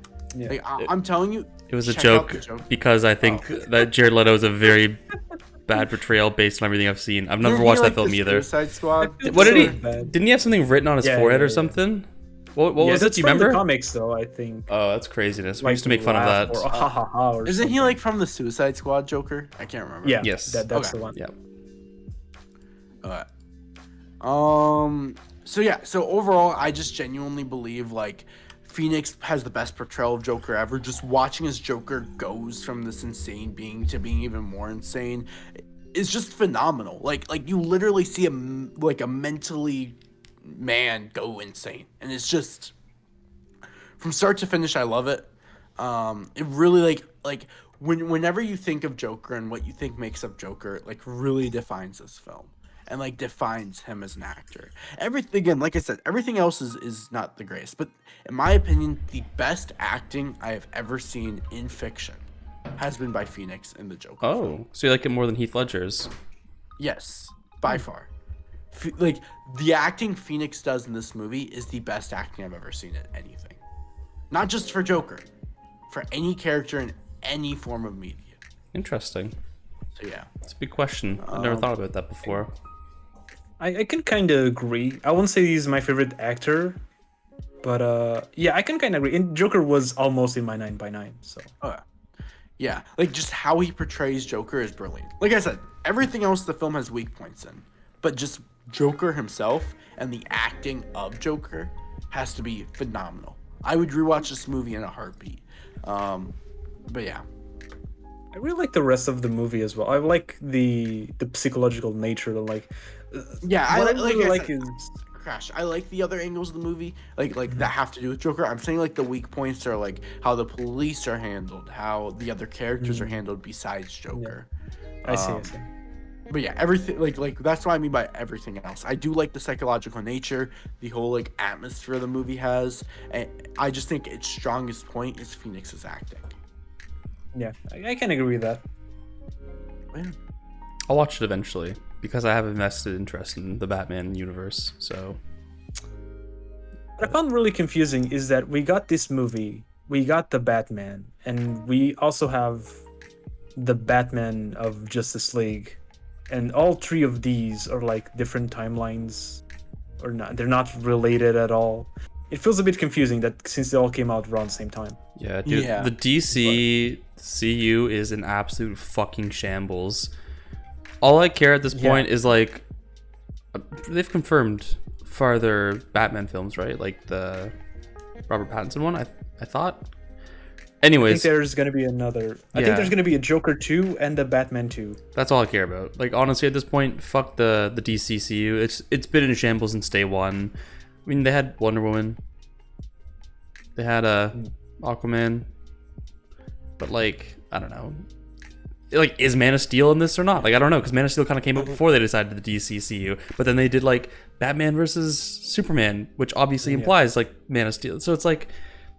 It's just so unclear, and then they're still making films that are DC but not DCCU. Like it's like just like abandon it. Like Marvel already won. Marvel's now on the decline. The idea was once novel and is now falling off. It's like just make good films with your characters. That's my overall opinion in DC, and that's kind of why I like Joker. You don't have to have any understanding of DC to enjoy it. Yeah. Like, make good movies, not exactly superhero collab film fanfics, right? Hey, you don't need a bunch of universes merged together anymore in today's age because it's already been done. Yep. Nobody like the idea is so bland now and boring, and it's just repetitive. So like. I would much rather have great movies with individual heroes or individual characters, like the Joker, for example, than something that's trying to fit in Superman, Batman, Aquaman, and Wonder Woman. I think that's her name. Yeah. Well, that's why like The Dark Knight was just such a success, and Joker, like they're just good films. Yeah, exactly. Regardless of like, you know, the fact that they're superheroes or whatever. That's kind of like the thing is that you can kind of like go watch the Joker without any context. Like my girlfriend didn't knew anything about Batman or Joker, and she still enjoyed it. But then one of my friends went to watch Doctor Strange 2, and he hasn't seen a single Marvel movie. I was like, don't do that to yourself. Why the fuck are you going? Like, you're not gonna be able to understand anything of the movie if you don't have at least some knowledge. At least you've seen at least some of the movies that come before it. Yeah. That's why we're seeing such a downturn in box office for the MCU recently. Yeah. It's because like you have to see all these movies, and quite frankly, a lot of the newer ones are dog crap, and nobody wants to watch them. Yep. They're not good independent films, and I think you have to get them for free after like two or 3 months for free, not for free, but on Disney Plus. Yeah. That's the only reason why I've kept up with some of the MCU stuff is because of Disney Plus. I don't have Disney Plus. I can't support those frauds. Okay, you're lucky I even have a Netflix account. You can just use Movie 7. I mean, never mind. Well, let's just say I've become well acquainted with such sites. I got a new streaming service. It's just Portuguese as far as I know. It's called Film Twist. I'm really happy. It has very few movies, but most of them are like horror and psychological movies and gory stuff. And I'm just like, yeah, I love this. I don't need anything else. I love that. Yeah, perfect for you. Alrighty, Crash. What's your 3x3? Oh yeah, there you go. We're making good progress. Oh, let's go. I've actually seen most of these. You have? I think they're kind of mainstream. Most of them are kind of mainstream. So, what have I seen? What have you seen? Well, okay, I've seen Guardians of the Galaxy.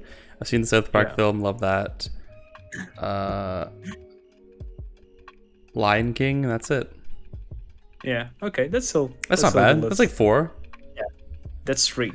Oh, sorry. You know, I was a People bigger are not- I was a bigger fan of Lion King 1.5, to be honest, but I'll let that slide for now. We'll talk about that. Yeah. Let's talk about it. Let's have the dialogue. Yeah. We're gonna start with Alien, just because it is my favorite movie of all time. Oh, Kind of I mean, Lion King as well. I'm trying to see how many I've seen. I think I've seen 5 or 6. That's most of them actually. Yeah. Which have you? Oh, Which haven't you seen? So I've seen Alien. Oh wait, I'm gonna go with which ones I have seen. I've seen Alien, Lion King, Spider-Man Into the Spider-Verse, Guardians of the Galaxy, the South Park movie, and I think I've seen El Dorado. It looks really familiar. Yeah, there's a lot of memes going around it recently. Well, for a while, I guess. But yeah. Yeah, I definitely have. I just looked up. Yeah, I've seen this. Yeah. So Alien is my favorite movie. I kind of saw it for the first time when I was like 8 or 9. I still remember walking into my parents' room and they were watching Aliens, which is the second movie, and like I don't know, I was like 8, and I just walk into the room and I see like the giant alien queen grabbing a guy and rip him in half, and white blood just pours everywhere, and just turned to my dad, was like, "What is this movie?" And it was like, "Hey, it's Alien." So the next day I watched all the 4 Aliens because I could, because they were because my dad had the DVDs. I don't know, I just really love it. It is such a really good horror movie.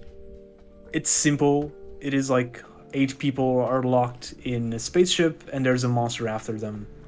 But the atmosphere is so good. And I don't know, just the alien, like, it can be really terrifying, especially with a movie from 1979. You would expect the special effects to just kind of not like be outdated, but they really aren't. The first movie, I think the first 2 movies still look really, really good. I say like the third one and the fourth one kind of don't anymore, because I guess it was like the 90s when they started like using a little bit more of CGI, and so that it doesn't do as well. But No, I agree. Yeah, they really, really good. Just the entire atmosphere, just H.R. Geiger's art style or visuals in the movie, like, it's so influential. Like, you see Alien like visually influential in so many things, like even in manga, like Claymore, Nihei, Dorado. There's a lot of Alien imagery, even if you don't realize it. There's things like Metroid, for example, is 100% just Alien in video game format. It's everywhere once you see it. Huh. Yeah. It is, again, my favorite movie. I try to watch it, I think, about once every year. Oh, really? And yeah, it's good. Is this the movie? Is this the movie with the one scene where it's like, "Dylan, you son of a bitch"? No, I think that's Predator. Oh. And there's Alien vs Predator, but yeah. Are those related, by the way? Like, what's the connection here? They weren't related when I think they were like from the same company, but they weren't related. But I think it was in Predator 2. They made a cameo, an Easter egg of Alien. I think it's because a lot of people wanted them to be connected. Yeah. So they started like doing comic books and video games which connected them, like the Alien vs Predator. And so Alien vs Predator is a franchise now, with comics, video games, movies, everything. So yeah, they are now kind of connected, but originally they weren't. And did they do a remake of Alien? No, they've done kind of reboot. They've done Prometheus, which is a prequel to Alien, and then they did very recently Alien Covenant, which connects Prometheus. It's basically the connection between Prometheus and Alien. It's a direct sequel of Prometheus with all the same characters, and then at the end, you kind of like get a connection to everything happened in Alien, essentially. It's really nice, actually. But yeah, the first one is still... Okay. I like all of them. A lot of people like hate on the fourth one because each of them are kind of like different. Like the second one is more of an action movie, and it's by James Cameron. I think that's most people's favorite because it is just an 80s action movie with aliens in it. And then the fourth one is more of a cheesy horror movie. It's not good, but it's good in the same way that cheesy horror movies are. So I still enjoy it. Yeah. Okay. Fair. Yeah. But yeah, that is Alien. I have my Alien altar a little bit far. Now I'm gonna show this figure because I absolutely love it. It's an alien walking as other alien dog. Oh, I like that. That's cute. Yeah. I have a bunch of like alien stuff, but yeah. And my other favorite movie is Lion King. Lion King is like my childhood movie. It's the movie that I watched every single day, multiple times as a kid. My mom knows every line of Lion King because I made her watch the movie probably around like 1,000 times, no exaggeration. So, and I know Nice. most of the lines, at least like the Portuguese version of it. I kind of know most of the lines. And I don't know, I think it just has like such a deep connection with me. The story is really good. I really appreciate the message, like with Hakuna Matata, because I feel like a lot of people kind of miss that because it goes like I don't actually remember the English version. My brain is just singing the Portuguese one in my head. But it's about, like, Matata. What a wonderful place. Is it that? Is it like that kind of Yeah. melody? Okay. It's that one, but the lyrics in my head is just the Portuguese one right now. But the point of that song is to, whenever you have problems, just kind of like forget them and give up and do not worry. It means no worries for the rest of your it means no days. worries. There you go. Yeah. So yeah, but so I feel like some people think that is the message of Lion King, but the actual message of Lion King is how wrong that song was, and how you need to be responsible and take. Because the whole point of the movie is that Simba, when his dad dies, he leaves because he thinks he killed his dad, and we as an audience know that he didn't, but it isn't really relevant. The problem is that he didn't take responsibility and he just ran away, and things become bad for the rest of his family and everyone else because he ran instead of facing his problems. I think a lot of people think that Disney films have a very surface level message, and because of that they don't look at what the movie's actually trying to tell you when there is that message there. Yeah, It's the same thing with Shonen, I think. Yeah, I would agree.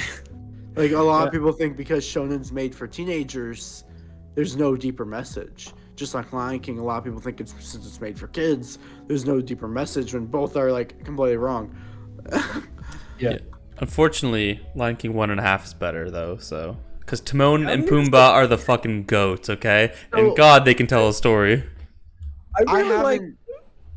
I haven't seen the live action version. Is the live action version any good? I've seen half of live action version, and I think it's kind of useless because it is line by line the exact same movie except live action, but because every character is CGI, it's not really live action. It's just more realistically animated. So it's not necessarily a bad movie. It's just the same movie but a little bit uglier. Yeah. Because live action doesn't look as good as the animation. So, nah. I really don't prefer it at all. Like the original one is still the best version to me. It still holds up. Like it still looks great. Like I don't know. We don't really need the heightened reanimation. Realism. Yeah. Realism. It's Boo. If it's real, it's bad. Dash Doofy. With Lion King, it kind of is because every character is an animal. Like you don't have humans. Like I kind of get what other stuff like Cinderella or Dora. We're getting Pinocchio, I think, as well. Yeah. You said Dora? Yeah, live action Dora. Yeah, that's the thing. Yeah, that's okay because it's humans. I kind of want to watch that movie though. Me too. I live never action did. Dora is very important. It's actually a good movie. It's hilarious. It looked. I seen a scene where she's talking to the camera, and the parents are like, "Why is she doing this?" So that was a funny scene. It's a really, really funny movie. Yeah. I kind of want to watch it. But really, as a side note, the reason I keep saying Lion King 1.5 is better is because that was essentially my Lion King, because I had like a VHS of Lion King 1.5, and like that shit was always in the VCR. Like it was just always on. I don't know. I just thought I just had it there, and it was fun to watch. What's Lion King 1.5? Just it's Lion King, but like retold from the perspective of Timon and Pumbaa.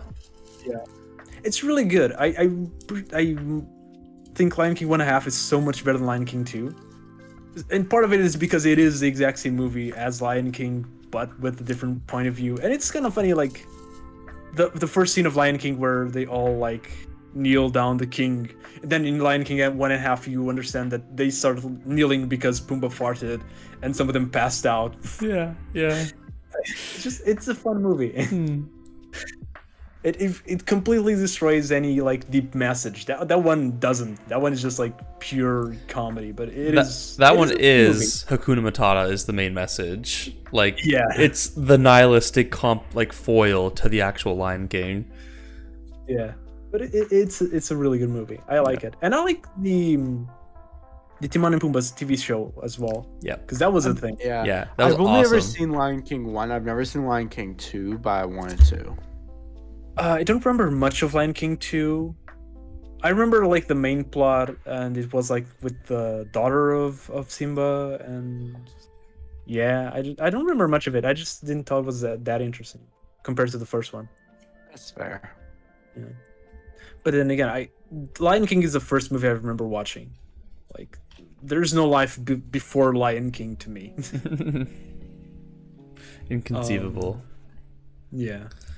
So to the side of Lion King is Donnie Darko, which is a movie that the first time I watched absolutely scarred me, but in a subconscious way, because for the longest time I didn't even remember watching this movie.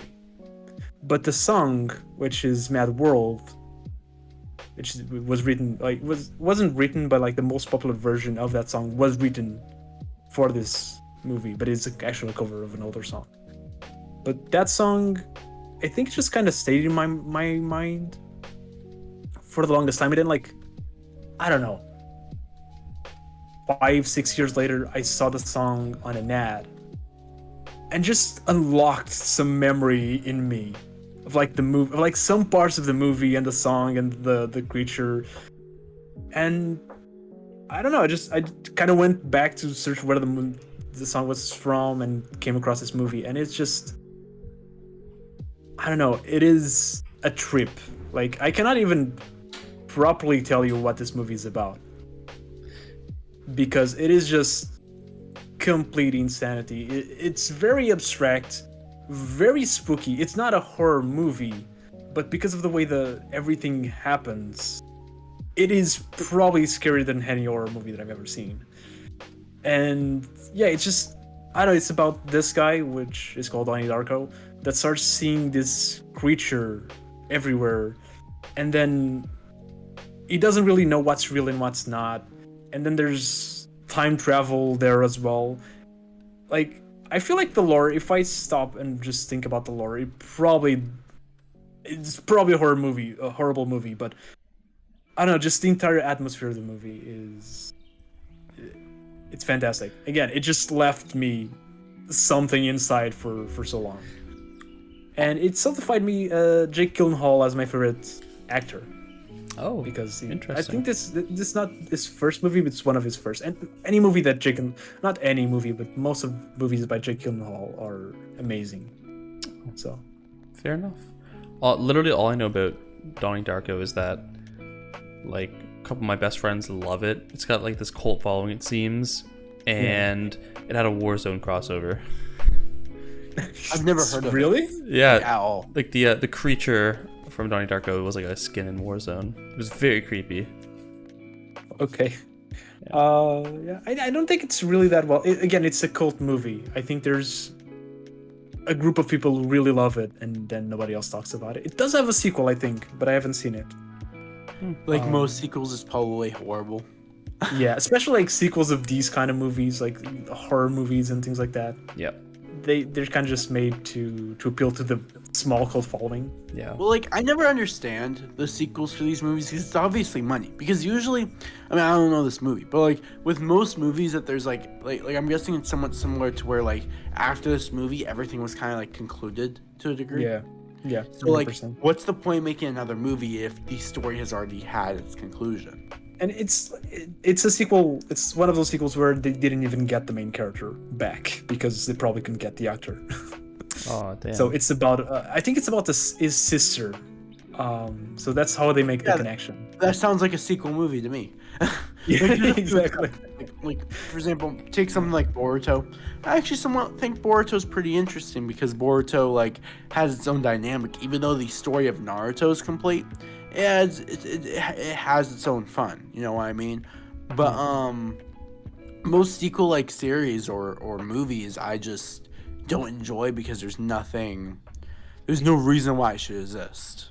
Like everything's been completed. I have no more questions. Yeah. Like I haven't finished Naruto yet, but there's a few things that I hear like I doubt is gonna get answered, and I'm sure like those things can be answered in Boruto. With Bleach, for example, in the new Hell arc, like some of the stuff wasn't answered in the light novels or the manga, so there's still room for more content. But a lot of the time with like sequel series, everything's been answered, so there's like no point. And then like on top of that, they just throw in this complete new cast to like take any enjoyment out of it whatsoever, you know?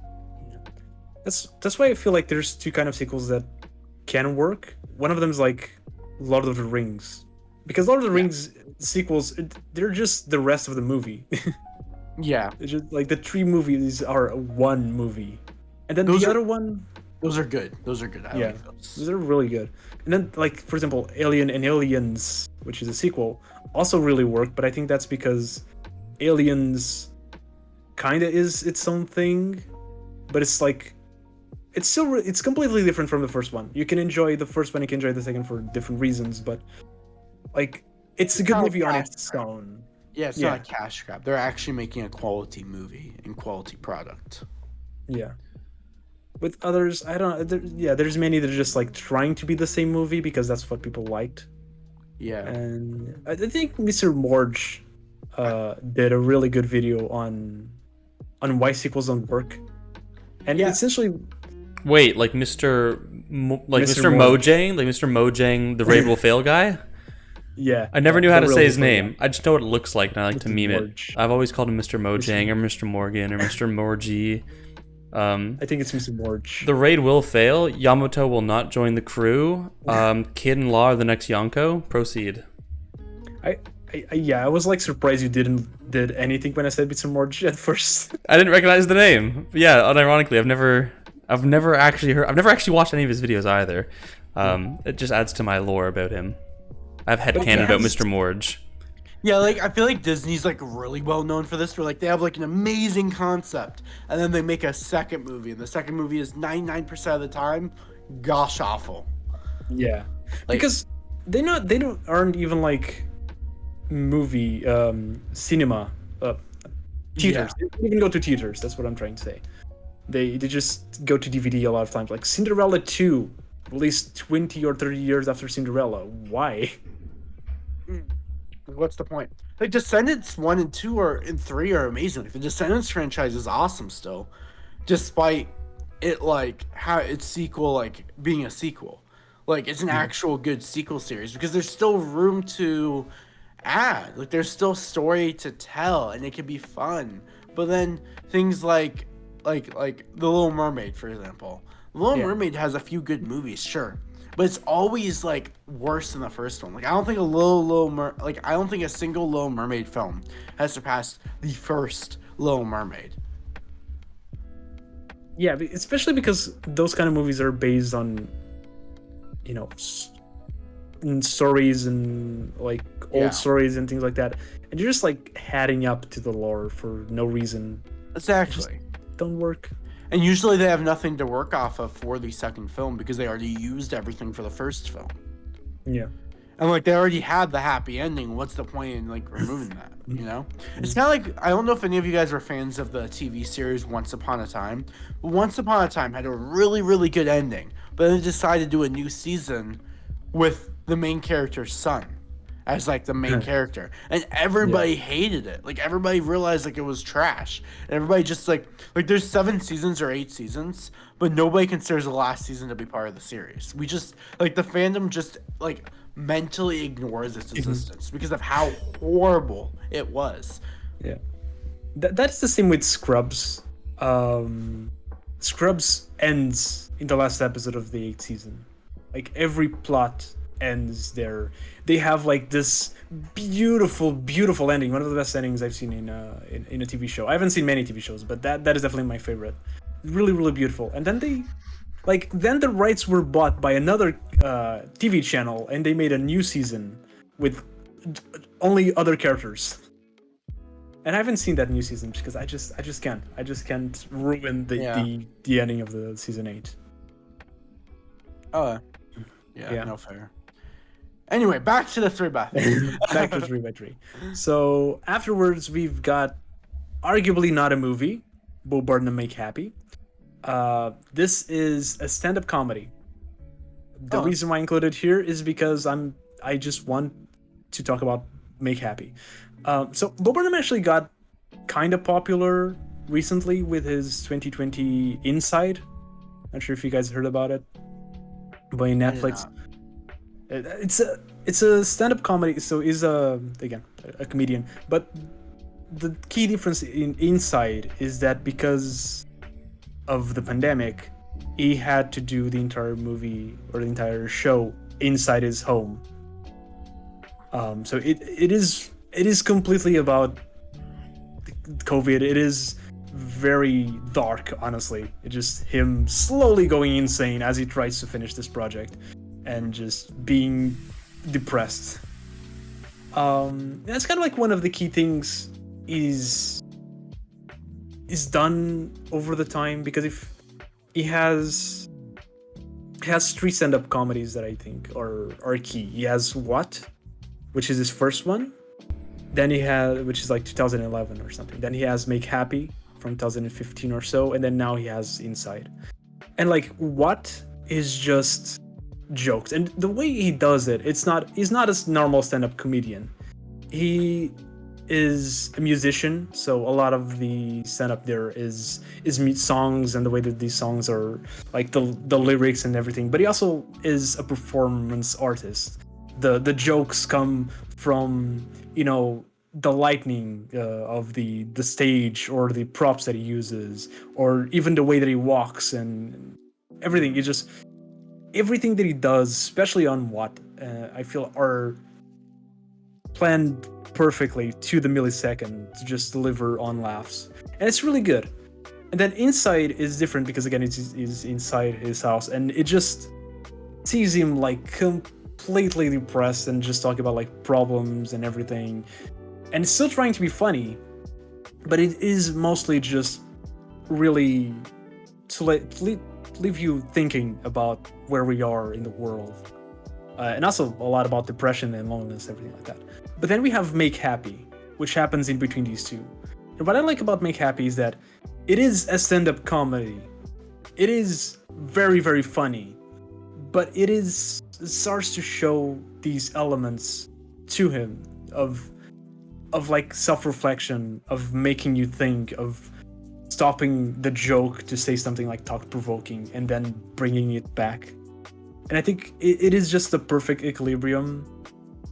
And I don't know, he has like this moment where he just sits on the floor and starts talking about how we, like our generations, kind of like we're the first one grown on social media, and how that affects us, like how we kind of want attention, and how he needs attention, how he's doing this because he really needs attention, and how people have grown like to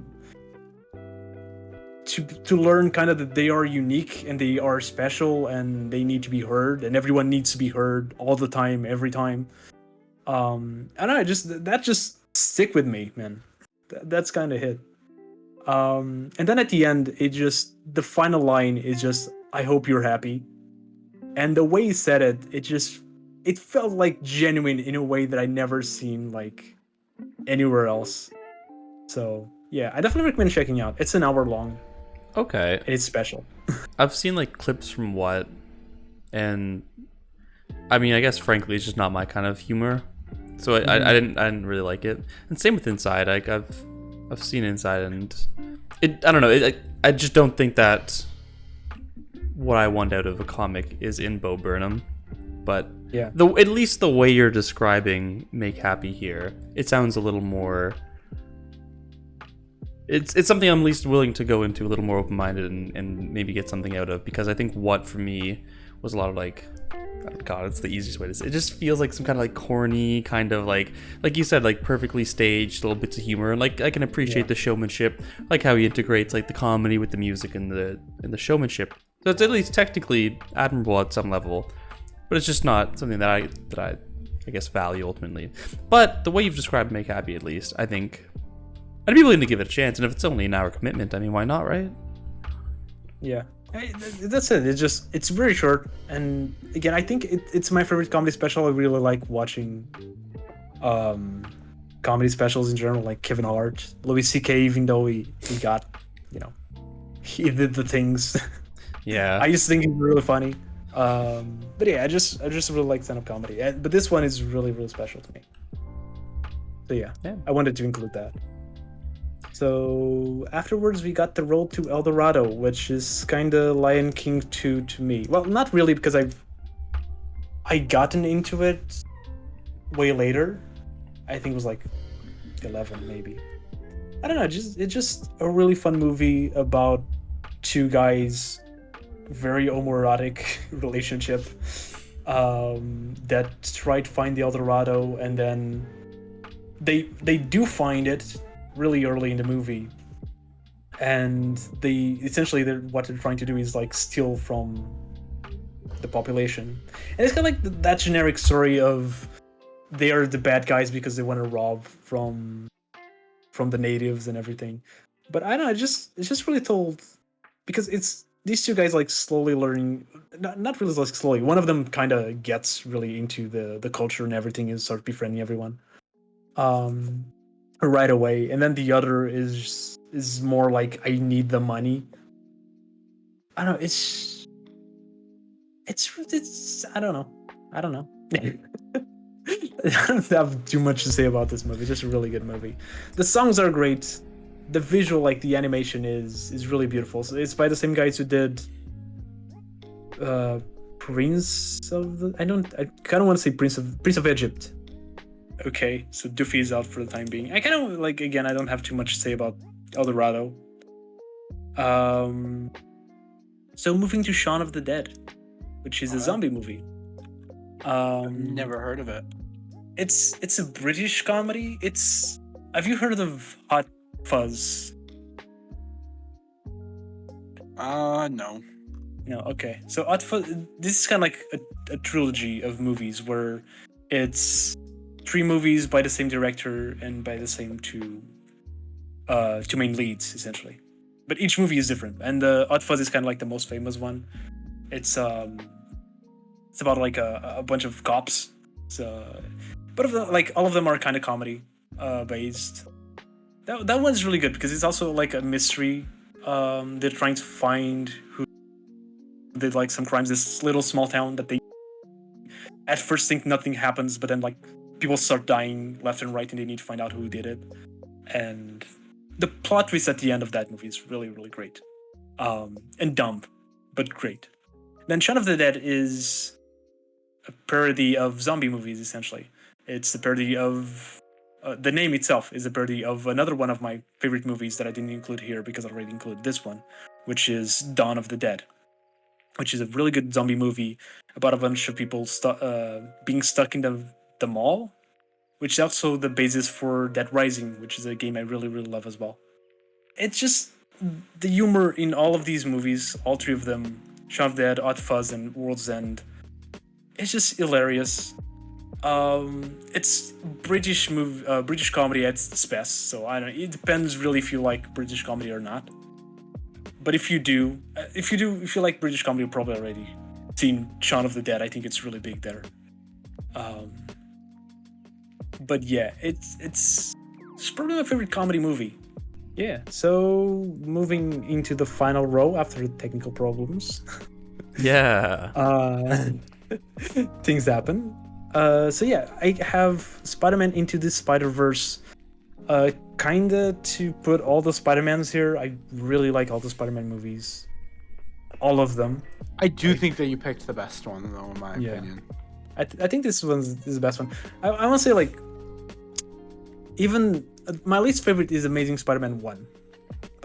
Spider-Man 3 and Amazing Spider-Man 2, I still think are better than Amazing Spider-Man 1. I don't think they're as bad as most people say they are. But yeah, Into the Spider-Verse is the best Spider-Man movie in my opinion. It's like the animation is amazing. It's probably one of the best animated movies I've seen in terms of just the animation and the style and the way everything happens. I just love it. And I also think it's great to have, for once, like a Miles Morales origin story. And having it be in the Spider-Verse helps to, this is a spoiler but also not really a spoiler, but also helps to kind of like have the angle of the Ultimate Comics, which is that the Peter Parker dies right at the beginning, but still have Peter Parker, because there's of course another Peter Parker from other universe, another one, which is great because it's a Peter Parker that is like 30 years old, kind of like what Toby is in No Way Home. In Spider-Verse, the Peter Parker is also kind of like this older Toby, which is really great. Yeah. Is Ultimate the one with like Gwen Stacy? Question mark? Or is she in all of them? Okay. Gwen Stacy is in all of them. So technically, Ultimate is the one where Gwen Stacy becomes Carnage. I'm pretty sure. Okay. But I think most of them have Gwen Stacy. The thing about the original run of Spider-Man is that Gwen Stacy died, I think, in like 75. So she's been dead for most of the original Spider-Man run.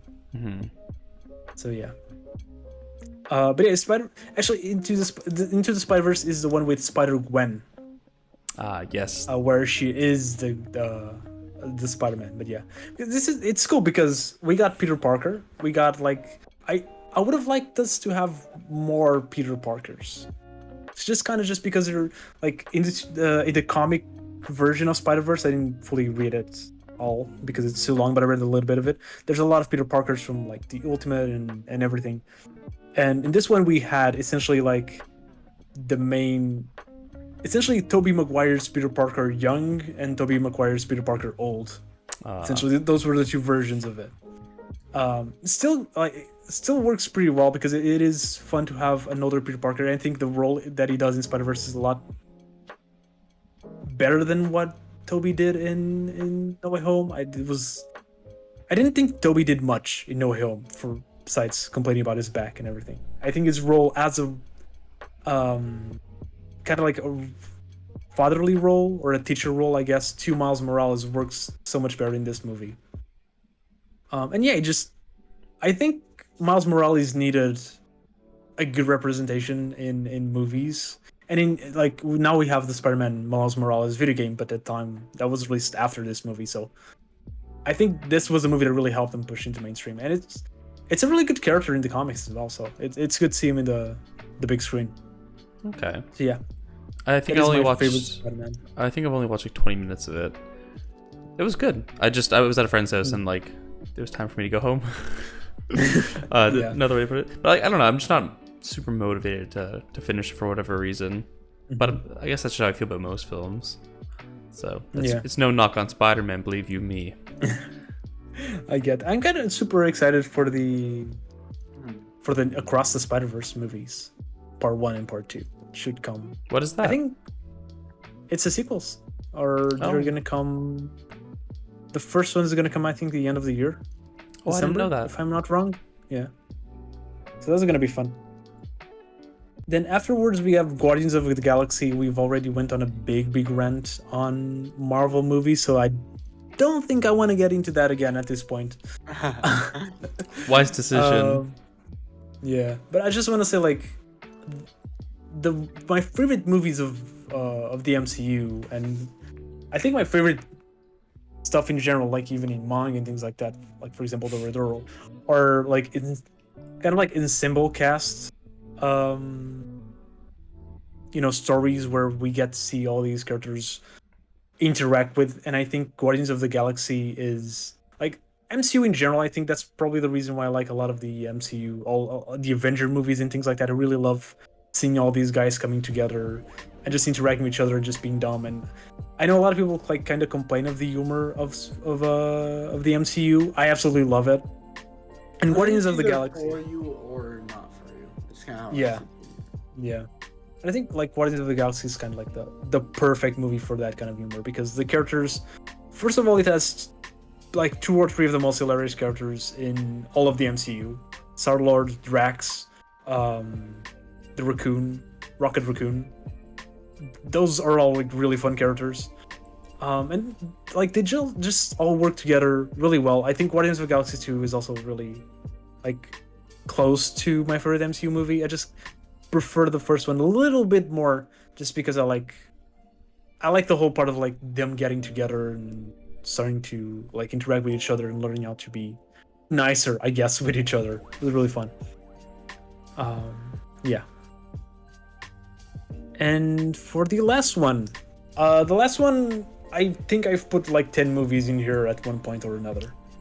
So I love that. I've had Joker, I had Saw 2, I had like an indie movie called Green Room, I had Dawn of the Dead, and then for some reason I just decided to have South Park. I don't know if I like South Park more than all the other movies that I mentioned, but I just watched this. This is probably one of the movies that I've watched the most. So, and there was like a phase in my life, like when I was in high school, that I absolutely loved South Park. I watched all the seasons of South Park. I watched the movies. Imagination Land is also really good. But yeah, the first movie, which is like from the 90s, I think it's still from the 90s, like 99, 98, is just a big, more ambitious episode of South Park. Yeah. And it just works perfectly as that. And it's also like a really nice musical. Like the songs in it are just fun. Not all of them, but most of them are really fun. And I used to sing them way too much. I haven't seen the movie in a while. So I don't. This is another one that I don't know how it aged, because it's South Park. Yeah. So it is for sure still. It was offensive then. It is for sure still offensive. It has Satan and Saddam Hussein as the main villains of the movie. So just for that, it should be a little bit offensive. But I don't know. I just absolutely love it as an edgy teen that I was, and it's still with me in some form or another. Is this the one with shut your fucking face, Uncle Fucker? Yes, Uncle Fucker. Yeah, that one's very catchy. Dude. I think one good thing about South Park though is no matter how like offensive it is, like the art style is never gonna get old. Like because of the way that they handle their art and animation, like it's always hilariously bad. You know what I mean? Like Yeah. Like so it's not gonna age poorly because it was never like complex Visually. to begin with. Yeah. Like visually, it will never age poorly. Yeah. I think like even offense, the terms. I'm sure when South Park is still offensive now as it was then. Like they insult everything, so I don't think they're probably like even their older episodes, even if they made fun of things that is not as cool to make fun of now. I don't think it's necessarily aged more offensively because they made fun of things that weren't cool to make fun of then either. Yeah, like So that's the thing with South Park though. Like they just make fun of everything. Like Yeah. and when you make fun of everything, it's like nothing's made fun of. You know what I mean? So like Yeah. because they make like at least politically, they make fun of the left, they make fun of the right, they make fun of both. So like who gives Yeah. a crap, you know? Now, there are things that I think have gone a bit far, but that's besides the point. Yeah. I wonder. Yeah, I'm sure like some episodes probably they just don't age well. I remember one in particular, especially the whole Mr. Garrison arc of him becoming gay, then trans and lesbian. I'm not sure if that aged 100% well nowadays, but I mean, it's been a while since I've checked out South Park, so I wonder if maybe the biggest issue with its aging is just that people won't understand what they're making fun of, or like the cultural significance of some of those things. Because the same kind of thing happened with like a lot of like early Eminem. Like he's just making fun of like things that were going on in like the late 90s, early 2000s, like really big cultural movements like MTV, all that stuff. But it's just kind of like lost on most people nowadays. Like at least for new people to go back and to get into it, it's just that's I think would be the thing that ages the worst. But they're definitely tackling some perennial topics that I'm sure will be ever pressing in the cultural, political landscape for years and decades to come. Yes. Also, I'm sure you like the movie because the Canadians are the good guys at the end. Always, yeah. Except for some reason we're animated like this. Wow, tyrants! And I'm like, I don't know why that was the choice, but I like it. I think I think it's a pretty realistic adaptation of Canadians. Yeah, our upper jaw is actually almost. Like, It's like I used to actually try to like move my head like in South Park, like when I was younger. I'm like, yeah. But obviously, it's still like the motion of like the bottom jaw forcing the top up. It's impossible, but it's funny. I don't understand. Like maybe there's some basis for it, or maybe it's just like I don't think there is. I don't think there is. Yeah. I don't think so either. I don't think it was in the movie, but I really like the part where I think it's one of the episodes where there's like a bunch of Canadians going like, "I'm not your friend, Paul. I'm not your Paul, buddy. I'm not your buddy, friend." Yeah, I love that. It's so funny. South Park put Canadians back 10 years in the public eye, man. We're still living through some of those stereotypes. The stereotype of having to mouth goes like this. Yeah, having a detached head from your jaw. Yeah. It's perfect. It's accurate. Imagine if it actually was. That'd be so weird. Like, it'd be so weird watching Doofy right now. Yeah. What would happen if you're like partial Canadian though? Like, would you like have half of your face do it, and the other half wouldn't? Wasn't that another episode though? Weren't they wondering about if Kyle's little brother was part Canadian? Yeah, but because he was adopted and he's Canadian, and you can tell right away because he's. Oh, so his head does do that. Never mind. So that's just straight up. He is just Canadian. Okay, but he was adopted. Yeah. Okay. Sorry, it's been a while since I watched South Park. So. Yeah. Doofy, are you wanting to close this out? No, just kidding. I'll do it. Thanks for watching. Bye.